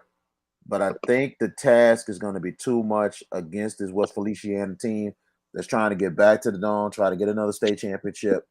I like the Saints big over North Vermilion. All right. Here we are going to Division II select quarterfinals. Here we go. Here you go. That's right. Here we go. And First one. and before Go you ahead. go forward, Jared, and I'm gonna get I had to do this right quick. This is the thing called studying. Last week we had Orleans going against the Lafayette area in the district. And we thought and we was hoping Orleans get one, and they actually got none. And it was so bad. And I'm gonna say this. When I say the toughest district in the state, if everybody's watching across the state or in the city of New Orleans, pay attention what I'm about to tell you. Toughest district in the state. You know why? You know how much that all three teams, St. Thomas More, Turles Catholic, and I can say Westgate, they And all Lafayette Christian. and And Lafayette Christian, Lafayette Christian. all 4-1 with the combined score, and get this, and let me get this right. I forgot about Westgate, but I'm gonna get this right. 100, it was 116. I'm gonna get this right. You must not 160, teach math. yes, 160 to 44. That was the combined score for all four teams. Dave, it don't matter who they played. It don't matter. They dominated. I'm going to say it again. 160 to 44. Especially in the biggest statement when you can say out of all four, what Westgate did at Slidell. At Slidell. It is crazy what they did on the road to them. North Like I Vermilion said, is in that district. You're right, Doug. North Vermilion is in that district also. yep. Holocaust, well, you got to think, at least Carver gave these people a fight. David, I'm gonna say this on loss of VK when he's talking about the toughest district. He's really talking about those teams: Westgate, Lafayette Christian, St. Thomas More, and Turlings playing each other in that district. That's what he is referring to. But I understand Exactly. what you're saying about the teams they played last week. Helen Cox losing 55-0, Carver losing 51-27. I get what you're saying, David Kinsey, but what VK saying is those teams going at it in the same district, and like Doug said, even North Vermilion's in that district. And then on top of that, you look at it, Dave. Here's the biggest thing, Dave. Regardless of competition, the whole district made the playoffs for one day, and I respect your opinion, bro. All the teams made the playoffs for two. 4 of the 5 has flirted in the top 5 in the power rankings. They are good for a reason. They are good for a reason. Like Carver, we're not surprised what happened with Helen Cox. We're not surprised. Carver at least gave Turlins everything they had. And then more surprising what Lafayette Christian did at 35 handily. So it's unbelievable. You know, it's unbelievable what that district has done. You can say that about the Catholic League from last week. Only one team lost. Oh wow! Wow. Pot shot. Pot shot. All right, guys, let's move on. Here we go. Well, hold on. Did we pick this game yet? No, we Nah, didn't we pick about to Oh, it pick there it it now. is. right now. Here Okay. we go. Division 2 select quarterfinals. AVK. This is a rematch from earlier in the year. Number 1, St. Thomas More taking on number 8, Madison Prep. I'm gonna go first here. STM beat Madison Prep 38-35 in their first matchup. And we all know it's hard to beat a team twice. This is going to be a very close matchup, and I think the score won't be as high as last time. I think it'll be in the 20s for both teams, but I'm going to go with St. Thomas More. Maybe by 3. At 3. Max 3. That's what I'm feeling again. George Peppers. This is going to be one of the more entertaining quarterfinal games in the state. With the fact that these two programs are perennially strong, Jim Hightower is a legend at St. Yeah. Thomas More. He is that dude. Madison Prep has been solid. that. Um, but I feel like the first time it was an offensive game, you stole my theory right out of there. Jared, you saying that this game may be more defensive. I kind of feel that a lot. I think this is going to be more. Yes, indeed. But doesn't this feel like St. Aug Brother Martin?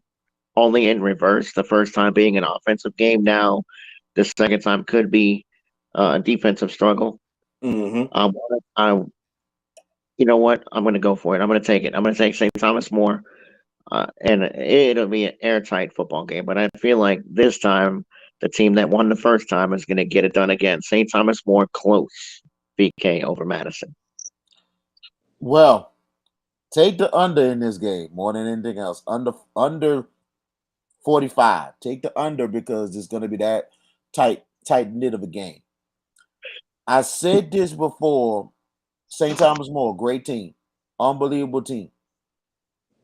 I said this about Madison Prep, young team that has come together and they're playing better football.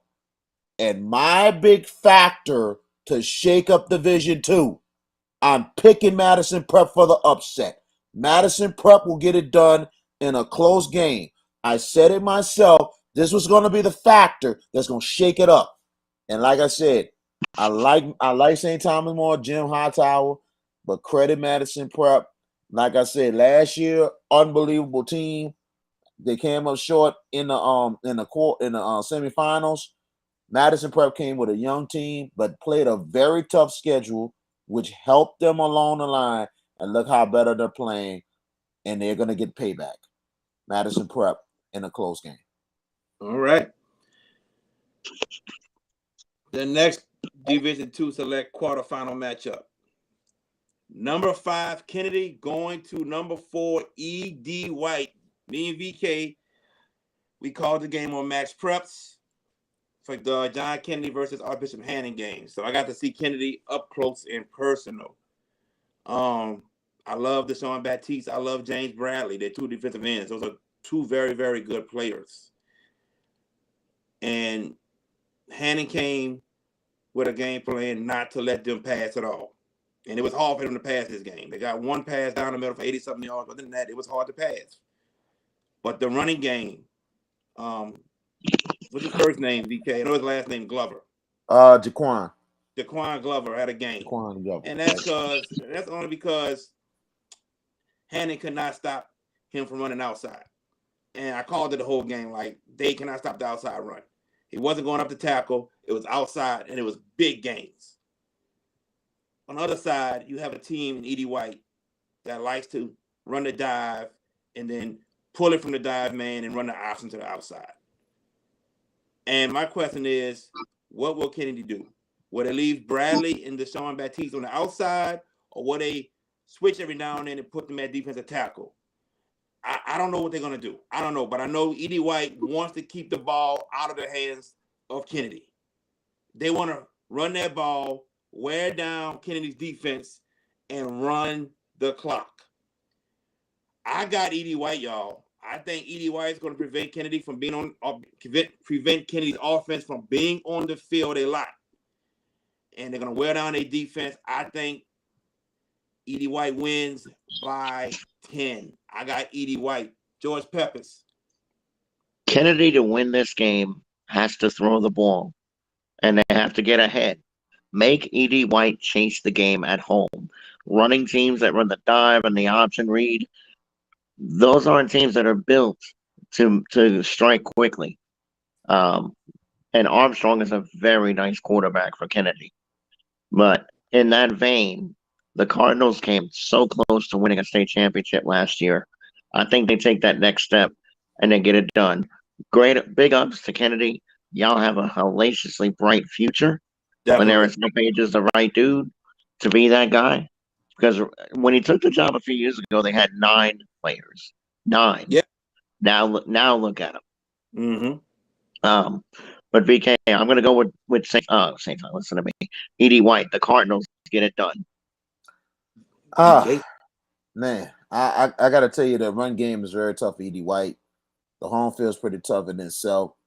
But Edie White had trouble last week against a good Evangel team. And I mean, Evangel scored the ball very, very well. And, and the thing about Edie White, the starting quarterback, what I heard, he was out for I think he was hurt now for the year. So they're going with the number 2 guy. But like I said, the run game is the strength.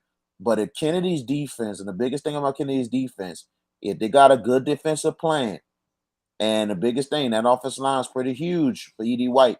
But if they can get one man on the quarterback, one man on the fullback, one man on the running back, and shut down the option and force Edie White to throw, it could be a long day for the Cardinals. And I think Kennedy's offense, I think they're going to be aggressive early. If they get some scores early on the board, I think Kennedy is going to get it done. I think Leonard's Elfage is going to have them guys ready. They're not going to be intimidated. They're not going to be intimidated by the big lights or going on the road to Thibodeau. I think Kennedy pulls the big victory, and I think the Cougars will get to the semis. Now, I know Edie White doesn't throw the ball much, but have you heard anything about Bernard Carsey being injured? I know they took him out the game late, but I've heard that he's hurt. I haven't heard nothing else from anybody else, but somebody told me he's hurt. I haven't heard. That's a cornerback for Kennedy, y'all. Yes, and he had a really good game last week. Very good corner. I don't know, because I think he might have been nicked up a bit, but I haven't heard anything else about it. You know what I'm saying? Because talking with Coach Elfage after the game, and he was like, he wasn't too upset. Like we was talking about how a lot of conversions, third down conversions and stuff wasn't made in the second half, because I think it was that some people was getting nicked up and he was trying to at least get the game over with. So, he was more happy than a little bit that they got the win, but he felt like they needed to try to get the clock running out, survive, and try to, get everybody rested up, because they knew that Edie White is going to be coming and ready to go. So I don't know too much anything. None on my side, none on my sources saying anything too much about Causey, but hopefully he'll be ready to go for Friday's game, because they're going to need him. All right. The next D2 Select quarterfinal game at Harold Hart's Memphis Stadium on the West Bank. De La Salle hosting Lafayette Christian Academy. De La Salle, to me, has the biggest O-line that I've seen this year, to be honest with you. Massive guys. LCA, athletes everywhere. Can run and they can pass. De La Salle, no passing game, but strong running game with P.J. Martin. Something has to give. Will the run game be stopped for De La Salle? Will LCA be able to move the ball on De La Salle defense? I'm going LCA. I'm going Lafayette Christian Academy. I think they'll be able to move the ball by passing mostly. And they got a quarterback that can scramble. So if you don't keep the quarterback contained, you might be in trouble with De La Salle. I'm going Lafayette Christian Academy. George Peppers. I think this is a very interesting and a dynamic matchup in a different style kind of a game for me. But I've professed this a lot, and I keep professing it. I need a difference maker on one side of the ball, and De La Salle has that guy in Kendrick Richardson. I'm not sure Lafayette Christian is going to be able to spy on him enough. He is that dominant player. He is that good. He is the best, one of the best players in the state, not named Tackett Curtis. All right. In that vein, De La Salle handled business last week. They were supposed to against a Vanderbilt Catholic team that was very fortunate to get a second round game. That's not a bad score, David Kenzie. 34-20. That's not a bad score, actually, because here's the thing I question with Lafayette Christian, guys. They're at this level in the playoffs. Can they beat these kind of teams in the playoffs? De La Salle has teased at this. They've been to a couple of state championships, haven't got it done. Coach Graham has done a great job there, keeping the tradition going after Ryan Manali left. I'm going to take the Cavaliers here, VK, and I believe I am a subscriber to the fact that when you have that dog on defense, the Cavaliers, that difference maker. It's going to be enough. And I think De La Salle wins. I mean, I can see them winning this game by a touchdown. I got to agree with you on that, George. I think De La Salle's defense is really, really good. I think they're gonna bottle up that quarterback. I think they're gonna have a good game plan. And I think the difference for De La Salle is PJ Martin. PJ Martin is a really good back, and they have another back right behind him that's pretty nice as well. And I think they block up front very well. And I think they're gonna keep LCA's offense off the field. And great point, David Kinsey. That's another thing. Special teams is going to be the key. That's what happened last year in the state championship game. Yep. And St. Charles kind of exposed that. So I think De La Salle, they watch a lot of film, and if LCA don't be punting the ball a lot, could be some trouble right here. I smell something brewing. You know what I'm saying? So I hate to bring up bad memories, George, but just saying. But I like the Cavaliers to get it done over LCA in a close one. All right. My main man Duck says skip the next game, but we ain't skipping it, Duck. We surely not. We going right into it. Right off of I-10. Right off of I-10 in Lafayette. Number 2, Turlings Catholic is hosting number 7, Archbishop Shaw. I will go first. I have seen film on Turlings Catholic. I have. And I'm going to tell you straight up. If they come with that 3-down lineman against Shaw, David Kinsey and Jace LaCava should have a feast day. Easily. If they come on a 4-down lineman, David Kinsey should still have a great game. They should. My concern for the Shaw defense, they're going up against a true passing game. It's the first true passing game since Patterson. We got to be able to stop the pass. I am confident that the run is being stopped. I am confident also we will stop the passing game of Turlings Catholic. I am that confident. I think Shaw goes up there and shocks a lot of people who are saying that Turlings Catholic will defeat Archbishop Shaw. I think Shaw has as great a chance as anybody to get this win. I think the run game gets them. I really do. From what I saw on tape, I think they got a good shot with the running game. I got the Eagles going to Lafayette and getting the win over Turlings Catholic. Archbishop Shaw. George Peppers. And Homer. and before, yeah, thank you, George. And also, and this message was brought to you by the president of the Archbishop Shaw Alumni Club. Correct. But in that vein, Jared, before I get into my analysis of the game, and look, it's all love, brother. You already know. Um, if Turlings gets the jump on Shaw early, do you believe Jason LaCava has the wherewithal and the temerity to get Shaw back and pull? Can Shaw come back against that team if Turlings gets their offense going early? Can Shaw come back? Can't. Yes, sir. That's an adversity that they really haven't overcome yet. But I think they've grown as a team, and I believe they can. I said this to you that this team is hitting on all cylinders now. I said this to you a couple of weeks ago, and I've repeated it to you too as well, BK. I said Shaw was a team that's hitting their stride. It's a tough road trip. Oh wow, Doug's talking. I wonder who he's shooting that comment at. I don't know. I want to know. That's a good one. Whoever's I'm not a smoker, so it's not me. No. You know, BK. Who VK? Okay. Who I'm pointing at you. pointing at me? Oh, Man, get out of here, man.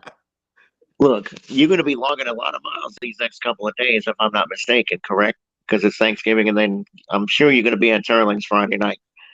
Oh, Am I right? Oh, yeah. All right. Yeah. Exactly. That being said, well, I've got to work, so I'm going to be stuck like Chuck. But this game is going to be a fascinating contrast in styles. David Kinsey Jr. is an outstanding back. LaCava has really started to grow a little bit as a quarterback. Yes, indeed, Doug. But you know, I want to. I really do. But I feel like I think Shaw will not disgrace themselves. But if Turlings, I've read about Turlings. I've not seen any video or film on them this year. And If that's the case, David, you're probably right. You know what? The heck with it. You only live once. Go Shaw. I'm picking the Archbishop Shaw Eagles to win, and I was not bribed or coerced into picking Shaw by Jared J.B. Boyd, class of 2002. That's right, because of 2002. Mm. Yeah. I was not bribed or coerced in making a selection, BK. Before you say anything, sir, I'm picking the Shaw Eagles to win. I believe Kenzie's speed is going to be a little too much for Turlings. Yeah. I agree. Well, But it sucks. looking at this. BK, don't you do it. It means if we pick Shaw, they're going to lose. That's what he's telling you. Oh, well, looking at this game more than anything else, it's gonna be a very good one. Turlins Catholic, looking at their rep, they're trying to crack the code, meaning they're trying to get to the Superdome. So it's tough for them, but I think they got a great chance, especially the wins they have gotten this year. I think the tough schedule is gonna prove a lot in this game. Shaw is gonna be ready. Shaw's gonna be ready to play. And I'm gonna have a lot to say later on another platform sooner or later because somebody kind of put a little disrespect on the Archbishop Shaw's name, and I respect that program. I grew up around that program and everything else. You know what I'm saying? But at the same time, Archbishop Shaw, great tradition over the years. Welcome Bankhead Tank Tierney. Seen some of the interview. Got to look at the rest of it. Great job, Jerry. Thank you, Great bro. job. All I'm gonna tell you, Shaw is on the move. They're on the move. The biggest factor is gonna be Jake LaCava. Can Chase. he get Chase LaCava? I'm sorry. Can Jace, he get Jace, the Chase? I said Chase Jake, LaCava. Jake, Chase with Jake, Jace, you with a Jake. J. Okay, my bad. I keep hearing C, but it's Jace. Jace LaCava. The big factor in him. Can he get the ball down the field to Mike Williams? Not on no screen. Down the field. That's the biggest concern I have. That was the biggest concern I have with Shaw going in the playoffs. Is that guy? We know what Mike Williams can do. We know what David Kinsey Jr. can do. But at the same time, LaCava is the factor because can he get them down the field? Oh no. Gentlemen, it's gonna be okay. I'm not going the way of Shaw. I'm taking Turlings Catholic in this ball game. That's what I'm taking. Gonna be a close Wait. game. I think the Shaw Eagles is gonna really give it all they have. I'm taking Turlings because the tough schedule alone is gonna prepare them for this ball game. And Shaw's loss this year was to St. Charles and well the megaphone game to Rummel. I don't want to bring that up, but Jared, I got both of you. I don't. I thought Shaw was supposed to get waxed last week by another program. There was a guy, another sports person, if you want to call it that, professing that Livingston was going to handle Shaw. That's right. Oops. And he was at the game. He was Yes, he at was. the game, sitting on the other side, and went Yep. live at halftime. Is like, yo, ain't looking too good. And then he gave on his show, he gave Shaw nothing but respect, gave him credit, and even said Livingston was not supposed to be on the field with Shaw. He saw it firsthand. So, I gotta give Cole credit, for keeping it real and being honest with what he saw. I understand he loves Orleans Parish schools. He roots for them. I have no problem with that. But finally seeing it firsthand, and he's like, whoa, yo. He said Shaw is legit. He talked about David Kinsey Jr. being that guy. He talked about Mike. Talked about Jace LaCava being a Taysom Hill. So he gave Shaw their credit. So all good. And then after the game, he did some interviews as well with even with the eighth grader over at Shaw and everything. And Hey. gave him a lot of props. He even talked, and Coach Hank even recognized him. He interviewed Mm-hmm. him and told him, even like it's amazing how respectable that Coach Hank Tierney is, that he'll remember you not just as a player from Shaw, but outside of it as well. So, but big props going to Cole, just realizing, not just the error of his ways, but understanding. But he respects the game. He Oh yeah. respects the game pretty much. You know what I'm saying? So, but you know, but it's just a fact. And then there's like it's amazing. And I forgot the player's name, the eighth grader. That he's Rondre Carter. yeah, Rondre Rondre Carter. Carter. It's unbelievable what he's done as an eighth grader. He's definitely can get. He's definitely going to be. It's amazing. Like one of the best young players you'll probably could ever see, and everything else. Sometimes are anointing him one of the greatest young players. He can put up there, but at the same time, I don't care what he's a great player, but I don't care what anybody says. Nothing is going to top what Leonard Fournette did his freshman year. I'm sorry, probably one of the best Well, first years. we're not trying to compare. We're Oh, just oh, saying, oh, oh, no, no, no. We eighth giving him grader, he had a props. great year. Oh, no, no, yeah, he's having a great year. I'm not knocking that. I'm talking about people going a little over the top. And it's almost like, hold on, bro. There have been some younger freshmen. You can put them up there as like one of the best younger players that ever to play. But there's some, guys that were freshmen as athletes really has made impacts over like long time ago.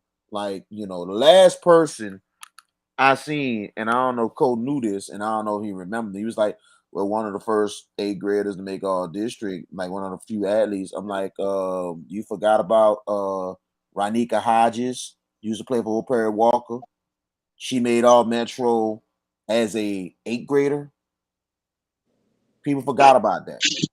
All I'm just saying is, sometimes you got to go back to your history and look a little bit. But Rondre Carter has a great future at Shaw.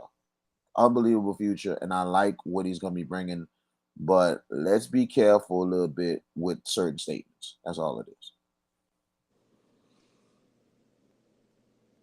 Right. Look, he didn't play the first 3 games. Yep. Rondre Carter is his career is promising. Yeah, because I've seen him. The guy can play. The guy can play, and he's really not a starter, but he'll start games if depending on what the offensive formation is for the other team. He'll come in. But that boy can play. And to me, his best game was last week against Livingston. He was all over the field. So he has a promising future. All right, guys. D1 non-select quarterfinals. Here we go. Number 1 seed Ruston going to number 9 Denham Springs. Too much Ruston to handle for Denham Springs. I got Ruston. George Peppers. Well, Denham Springs is very fortunate to get here. Although, as you and I discussed earlier, Jared and PK about what happened at Benton. Oh wow, I didn't know you had Livingston. I didn't know that was your team, sir, Livingston. But no, back to this thing. Ruston's going to be too strong. Look, they were behind Washington early, but that's a district rival. So Yeah. I'm not surprised Washington put that kind of fight up. Ruston was able to eke out a solid win. Now they get on the bus to travel to Denham Springs. And Brett Beard has shown no matter what happens, that man, he made live relevant, and now he's made Denham Springs relevant. They're on the comeback, and they have done very well to get here. But BK, I'm going to jump on the Ruston Bearcats wagon this week. But the heat is on you, sir, if they lose this week because you anointed them the next team to win state. If they go down this week, expect a little backfeed, sir. VK. Well, it's one or two teams that I'm going to be expecting a lot of backlash. One is Kennedy, one is Ruston.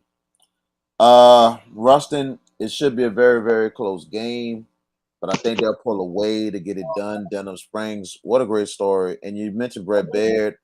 I mean, and you mentioned what he done at Live Oak. I appreciate what you just said, George.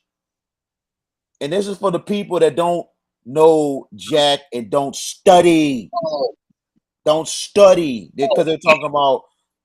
Because look, Kennedy went out and beat Live Oak. Live Oak has been a very relevant program. So you see, people, there's proof in the pudding. This is what happens when you study and you go all over the state. That's all I gotta say with that. But Brett Bell's done a great job with his Denham Springs program. but I like Ruston to get it done close, but they'll pull away and get the victory for the Bearcats. They'll head to the semis. All right. A very intriguing matchup happening also in Lafayette. Number 5, Zachary, going to number 4, Southside. I think Southside has a state championship coming in the future. I really do. A lot of these kids are going to that school. When you put in so much money into their athletic facilities, if you ever seen the pictures of their facilities, my goodness, bro, second to The none. fortress. Yeah. So it's no wonder why everybody wants to go to that school. But no state championship happened this year, and that run comes to an end this Friday night. I got the Zachary Broncos moving on. Go ahead, George Peppers. It wouldn't surprise me if Zachary wins. Okay. But in that vein, Southside, going back to Zachary for a second, look, doesn't it feel like they've been a little amiss this year in some points? They don't look like that team that'll walk out there and just punch you in the mouth and you're done. I don't think they don't have that team this year. They're good, but they're not as good as last year. And that's in that vein, I'm gonna take the home team. I think Southside is going to prove themselves and show their worth. I think they're gonna pull this game out. It'll be a very famous win for them because this is the biggest dog they will have knocked off in their short history. I'm taking the home team here, Southside close. VK.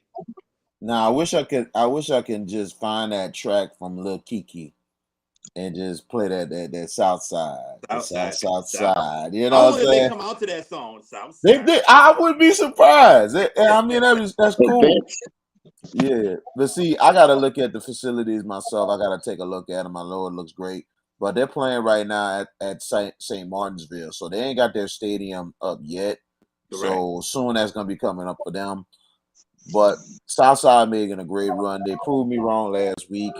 See, the thing about the difference between me and everybody else, I'm man enough about mine, and I'm man enough to admit that I'm wrong. Southside, great performance, dominant last week. But it's gonna be a close game. I respect their program, but I gotta go with Eli Holstein and Zachary. I think, regardless of Zachary not being that same old team, the quarterback and player of the talent of Eli Holstein is not going to let Zachary die. He is not going to let Zachary die. I like the Broncos, the defending champs, move on. All right. Division 1 non-select quarterfinal matchup. Number 3, Destrehan, going back to number 11, East St. John for the second time this year. Another rematch. I like to know what type of adjustments will Brandon Brown make for East St. John. I don't think Destrehan beats them by 30-something points again. I don't think that happens. I think it's a little closer, but at the end of the day, I still have Destrehan defeating East St. John. It's too much to handle for 4 quarters. Even though you might make adjustments that can stop them for a little while, but I think Destrehan gets the job done. George Peppers. all right. You say that they're not going to beat them by 30 something points. You're right. They'll beat them by 20 something points. I don't think East St. John is a good matchup for Destrehan. Reggie, I'm with you. Destrehan looks like that team this year. They are going to be in the Superdome in a couple of weeks' time, playing on I think the Friday night last game on Friday. I just don't see East St. John doing near enough. I just don't think they match up. I think Destrehan handles business and they win by 3 scores. Shout out to head coach Brandon Brown. We will hopefully to have him on tonight and everything, but we definitely gonna try to have him on another time. But his team, he's really come up in this program and everything. He took them to the quarterfinals a couple years ago and everything. But here's the scenario here, and I'm gonna be like this: it's gonna be very, very close. Here's the thing: Brandon Brown has been in this situation before at St. Helena. Yes. Meade handled them early in the year. And what happened the second time around? St. Helena got payback. This is a similar situation because of the fact of the matter is Meek was a better team than St. Helena, and St. Helena stepped up. I think Brandon Brown is going to have East St. John ready. I think it'll be close. Destrehan pulls it out by a touchdown. It's going to be that close. Rematches I mentioned is going to be tough. Always tough. This one might be the biggest and toughest rematch of the weekend because knowing Brandon Brown's resume and his past, he's going to have East St. John playing outstanding, and it's going to be close because of the fact that East St. John having this opportunity at home again to get this rematch. I think Destrehan pulls it out, but I think Destrehan will pull it by a touchdown because East St. John is going to give them all the hell they can get because an opponent always remembers. So, that's what I think, but I think Destrehan by a touchdown. That's that quarterfinal matchup. Westgate hosting number 2 with Westgate, man. I did not see that coming. And with a low scoring game with 2 good goals, to slide and wins 28-7. Never beat Eastern Ascension. I didn't think never only allowed Eastern Ascension 3 from 9. This might be another low scoring game. I'm going with Coach Antoine to get to the semifinal to take in. I got Westgate. This is going to be a very wow. Okay, Reggie, that's one. Westgate Neville looks to be an enticing game. Another really nice game in this quarterfinal. Mickey McCarty has done a great job at Neville. Westgate, though, man, look, y'all. They're trying to tell you last year was no fluke. And what they did Slidell last week on the road against a very potent and a fast strike offense in Slidell to hold that team to 7 points tells me they've announced themselves. It's another game at home. It's against Neville. And Neville usually has troubles coming down into their neck of the woods in the Westgate area, Lafayette, Lake Charles, and whatnot. They usually have issues. I'm going with the 10 seed. I'm going to take Westgate VK to pull another. I won't call it that. It's not going to be an upset for me. Westgate, I think, can match up well, and I think they get it done. Well, George, Mickey McCarty is not really he's not the coach anymore. Yeah, You're right. Yeah, he's the principal now. He's been the principal, I think, last two years now at Neville. But great respect to him in this program. But Neville has not been the same since he has left as head coach. And Westgate, they are rolling. They are coming at the right time, and their district is tough in itself. And they're getting healthy, getting all these players. They're getting healthy. And they're young. That's the scary part about this Westgate team. They're young. And this game is at Westgate as well. Westgate, and it's not even close. Oh. It's not even close. Like I said before, I'm going to say it again. There's a chinks in the armor. There's a chinks in the armor of programs like West Monroe and Neville. They're not the same programs anymore. That's why I said that about Ruston. Like I said, there's always some great teams, but there are downfalls that come through, and that one team come emerging. Like I said, Neville's not the same, and it's going to be proven again. Westgate, and it's not going to even be close. All right. That's Gate, Destrehan, and Destrehan. That sounds like, oh my God, that matchup alone it screams coverage. It screams. The semifinals potentially coming up is gonna be, oh my God, like you name it. It's like where you go at next week. All right, guys, here we go. games, D1 Select quarterfinals. Warren Easton, Karen Crow. Karen Crow defeated Acadiana. And for Warren Easton in this one, I am, man. This one was coming. This game for Warren Easton.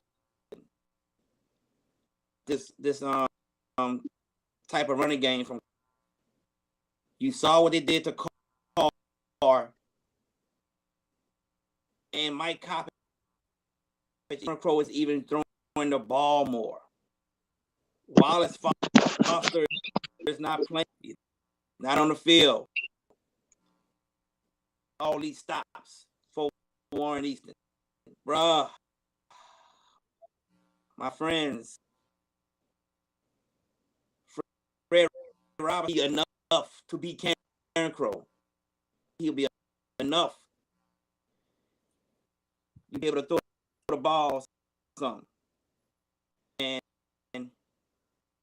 Karen Crow is coming. I'll say it again. Karen Crow, Pan American Stadium. They win. Karen Crow defeats, moves on. George. I am looking forward to this game, and this is a little bit of a carbon copy of Karen Crow and Carr from a few years ago when they slaughtered Carr, won the line of scrimmage, and I read those same things that Mike Coppins wrote about Karen Crow's ability to throw the ball, getting it down the field. That is an extremely dangerous proposition for Warren Easton. And look, I've said this for the last few weeks about Warren Easton. They're clicking. They're hitting on everything. They're since they had the car shellacking, they've really announced themselves and bounced back in a very nice way. I don't think they've seen a team like this though. I mean, I want to pick Warren Easton for coverage sake, but I think we're insured coverage regardless of who gets out in D1 Select, and that means that in the car. I'm gonna go with Karen Crow. I picked them last week against Acadiana. I think y'all went on Acadiana side that night. Not throwing shade or nothing. I'm just throwing that out there. Not saying it to throw shade. Just saying that, again, Matt McDermott has done a good job there at Acadiana, but Karen Crow eked out another close one. Look, I'm all about New Orleans. Y'all know that. We all look. I mean, it would be awesome to have two New Orleans teams in a Superdome, but I feel like Karen Crow's versatility is going to be the difference in this game, and they're going to wind up making some plays late. I think this is a game that can be a margin in and around the field goal, but Karen Crow pulls it out. Go ahead, VK. Should be a close game. Indeed. No disrespect to Karen Crow. I was really, really wrong about the Crow Bears against Carr a couple years ago, and this is a very, very good program. Very physical in itself. Karen Crow, they play with no fear. They would not be intimidated coming into Pan Am Stadium. But I gotta disagree with you guys. Easton right now has woke up since they lost 64-14 to Edna Carr. They're playing much, much better football. And I think the adversities they have faced this year, especially with them being placed in the selection division 1, they alone are on a mission. And I think Easton will push through in a close ball game. Karen Crow is going to give them a lot of help. But I think Jerry Phillips and company is going to overcome it. I think that tough schedule has prepared them. I think Easton gets it done in a close ball game against Karen Crow.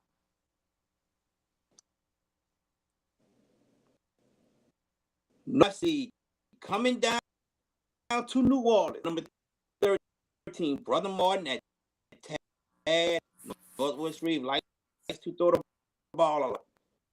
Brother Martin, a mixture of passing, but they like to give Torf. That's their ace. That's their got to go after being down 20-0. The Martin's offense finally showed the offense the whole year. I got Brother Martin going back to the semis. Martin. George Peppers. This looks to be an interesting football game. I don't know about the contrast in styles theory here because Northwood does throw this football a lot. Brother Martin is, I think, the versatility could be the difference. Look, the Crusaders are a team that's starting to hit on all cylinders, but this is a play. Wow, Troy Lambert for 200, and they went by 20. That's a strong, bold statement right there, Reggie Johnson. I get you, I feel you, but I don't think it's going to be that bad of a game. I feel like Troy could get his, and that's where I think this is the difference. The Crusaders limped into the playoffs, but they've really turned it on. That second quarter at Woodlawn and last week's complete performance against St. Augustine. Were they fortunate? Sure, but they're here. So you can't fault them for that. I'm going to take the Crusaders to at least get one more and get on to the semifinals and keep the Catholic League representation strong. Should be a close game. More than anything else, I think Northwood having a great year more than anything else. But I think the Brother Martin Crusaders has come alive at the right time. Torrey Lambert running the ball very, very well. The defense has been so consistent all season long. And now their offense is starting to really come up big. I think it's going to be too much of a mission for Northwood to get it done. Mark Bonis, my God, I tell you one thing. He's really holding on to things, and he's very consistent. Probably one of the most consistent coaches for Brother Martin since Bobby Conlon. I got Brother Martin over Northwood Shreveport. Jerry, I'm going to say, Reggie, I hope you're happy with that. Curtis hosting at joine Stadium. George Peppers.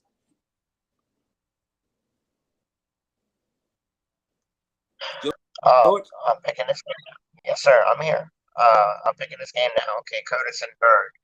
This game is at Yenny, right? Yes. Okay. Bird's got to take that long trip down here. But I've read nothing but good things. And every week on Crescent City Sports, there is a Bird pregame noted report that their writer submits to us on Crescent City. Check it out. It's an interesting read. But John Curtis looks like they're firing on everything here. I feel like the Patriots can throw it a little bit. It'll be just enough. I think Curtis wins. I'll say 24-14. That's my score. Curtis over Bird. Go ahead, VK. This game is interesting in itself. C. Bird, and shout out to their play-by-play guy Charlie Cavell, who's going to be making a road trip on Friday to do this game, and he's done a great job covering them, and there's a lot of good, interesting things. Bird is a very well-respected program and everything else, but I think John Curtis and I think their seniors remember a couple of years ago how Bird shocked a lot of folks, especially beating Curtis. I think this is a big-time payback game, and I think Curtis gets it done. I think they pull away and they win by 10. I think I think JT's done a great job this season with his team, and they are really playing with all cylinders right now. I think they get the payback against Bird. All right. In our last game of the week. Yeah. You said that, right? The game of the week. The game of the week, I guess. Yeah. Number 7 going to Baton Rouge 10 to play at Beach Stadium, taking on number 2. This is supposed to be a championship game 2, but due to unfortunate Car having to forfeit their teams. We have it Thanksgiving week in the Baton Rouge Catholic team. Great running passing game. They have the best wide receiver, Samson. Can write him down. Can he just so let him get big games? Can he? Good question. Can Jonathan back on defense? Another good. On the flip side, Carr has wide receivers for days. Chris Vasquez, Jackson, because he did get in, whether he's playing or not. But the X factor, quarterback, AJ Samuel, and he is starting this game. Carr over Baton Rouge Catholic, the Edna Carr savior. George Peppers. This is indeed, and I cannot do a Bruce Buffer impersonation. I'm not even going to attempt it, but it is the game of the week. But that, and to break it down, you broke it down so adeptly, Jared. And look, the thing that I question: can Bryce Brown beat a comparable football team in this spot? Baton Rouge Catholic is going to give Carr a lot of heck, big time, and especially that they're hosting this game inside Olympia in Baton Rouge. I think Carr's in for what's that? Memorial. Oh, it's at Memorial. Okay. Nah, they don't play games at Olympia like talking about anymore. All the home games now for Catholic and Madison Prep, they play at Memorial. Fair enough. Okay, thank you for that. I've said all year long that this is undoubtedly the best team in the state. And I was like you, Jared, looking for this game to be in the Superdome. It's not, we're playing it Thanksgiving week. I mean, Catholic, you got a hellacious football team. You got a lot of guys that are really good. But Edna Carr is going to be your equal. I think the Cougars and AJ Samuel find a way to win, and they get a late score, a heroic drive to win the game late, like in the last 30 seconds late. I think they score the winning touchdown to win it. Edna Carr wins over Baton Rouge Catholic BK. Well, yeah, this is the game of the week. Well, two of the best games of the week. I'm sorry, I don't care what anybody says, but it's obvious. Catholic, very good team. They got the home field advantage. They're undefeated. They have overcame every little thing this season for them to just roll on being the defending champs and to try to be back-to-back champs. David Seminole's done a hell of a job with his team and very well respected. But Edna Carr, they come in. I mean, they got some injuries, and that's the thing. Everybody's got to be healthy because injuries played a big part against Westgate last season. I think AJ Samuel will be the difference. It's going to be a close ball game. I think the big players at Edna Carr will get it done.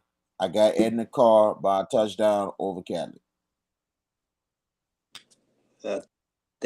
Everyone, we thank y'all for tuning in with us. Sunday game, we're going to do our review of all the semifinal games, and if we can,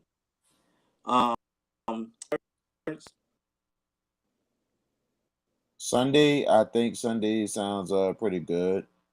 Despite of me going back to work, but I think Sunday is good. Just let me know time. I got George Pepper. Any last words? Well, first off, this is the greatest time of the year now, Thanksgiving week, entering into the holiday season. And from me to both of you and to everyone listening, this week is obviously a week of festivities and thanks. I want to wish you two, I love y'all like brothers. but I want to wish you and your families a very healthy, happy, and a very blessed Thanksgiving, and many blessings ring around this day. To everyone listening, thank you. I'll speak for myself on that, and to all the comments that we've gotten tonight. These 2.5 hours passed like wildfire. I thoroughly enjoy coming on this show with y'all and being a part of something that has the potential to be very special going forward. I couldn't pick a better twosome I'm not going to even call it work, to even talk sports with. What I do hope for this week, and I know y'all two are hoping for, well, besides the festivities on Thanksgiving, two things: the Giants beating the Cowboys on Thanksgiving Day, and Friday, Tulane beating Cincinnati, because that's going to put us at Yeoman next week if the Wave get it done. So a one or two, a hell of a hullabaloo. I don't even know the rest of the song, and I'm not going to even try it. But Tulane, get it done, baby. Let's go. We want to be at Yeoman next Saturday and get that revenge against UCF, VK. And it's happy Thanksgiving to everybody. And also, I will be at the Bayou Classic on Saturday, and I can't wait for that. You know what I'm saying? Southern still having a chance to get into the SWAC championship if they win Saturday. So that's going to be huge for them. Hopefully they can get it done. And, I got a good guy that's starting. So I'm excited because for one, I got family I'm going with. My cousin is Miss Saltmore. So, they go everywhere. You know what I'm saying? Besides the homecoming court, the homecoming court, they go everywhere, especially for Bayou Classic. So she's gonna be recognized. So I can't wait for that. And then my guy, shout out to Reggie Johnson Jr., who's doing his thing at Southern, former Edna Cougar, and now a starter at corner for the Southern Jaguars. And hearing a couple of assistant coaches I know at Southern, I heard he's been doing a great job on and off the field. I'm very, very proud of him, and I'm honored that I'm going to watch him on Saturday again. And I'm excited. I'm not giving him extra pressure. I would love him to at least get a pick six or something, bro. But I hope Southern gets it done, and I'm looking forward to it. And also, it's my birthday. So hey, it's gonna be a blessing. Lord said the same, but I hope everybody has a great Thanksgiving. Thanks for coming on to the show, and go support these teams on Friday night, especially Southern Lab. You could come to New Orleans after you're done. Definitely agree with you. How you doing, my man? Have a happy Thanksgiving. For those trying all the high school games on Friday night, get to your destination. I pray that everybody on the road gets. Other than that, like I said, we'll be back sometime after the Saints game. Jones for George Peppers. I'm JB. Y'all take it easy.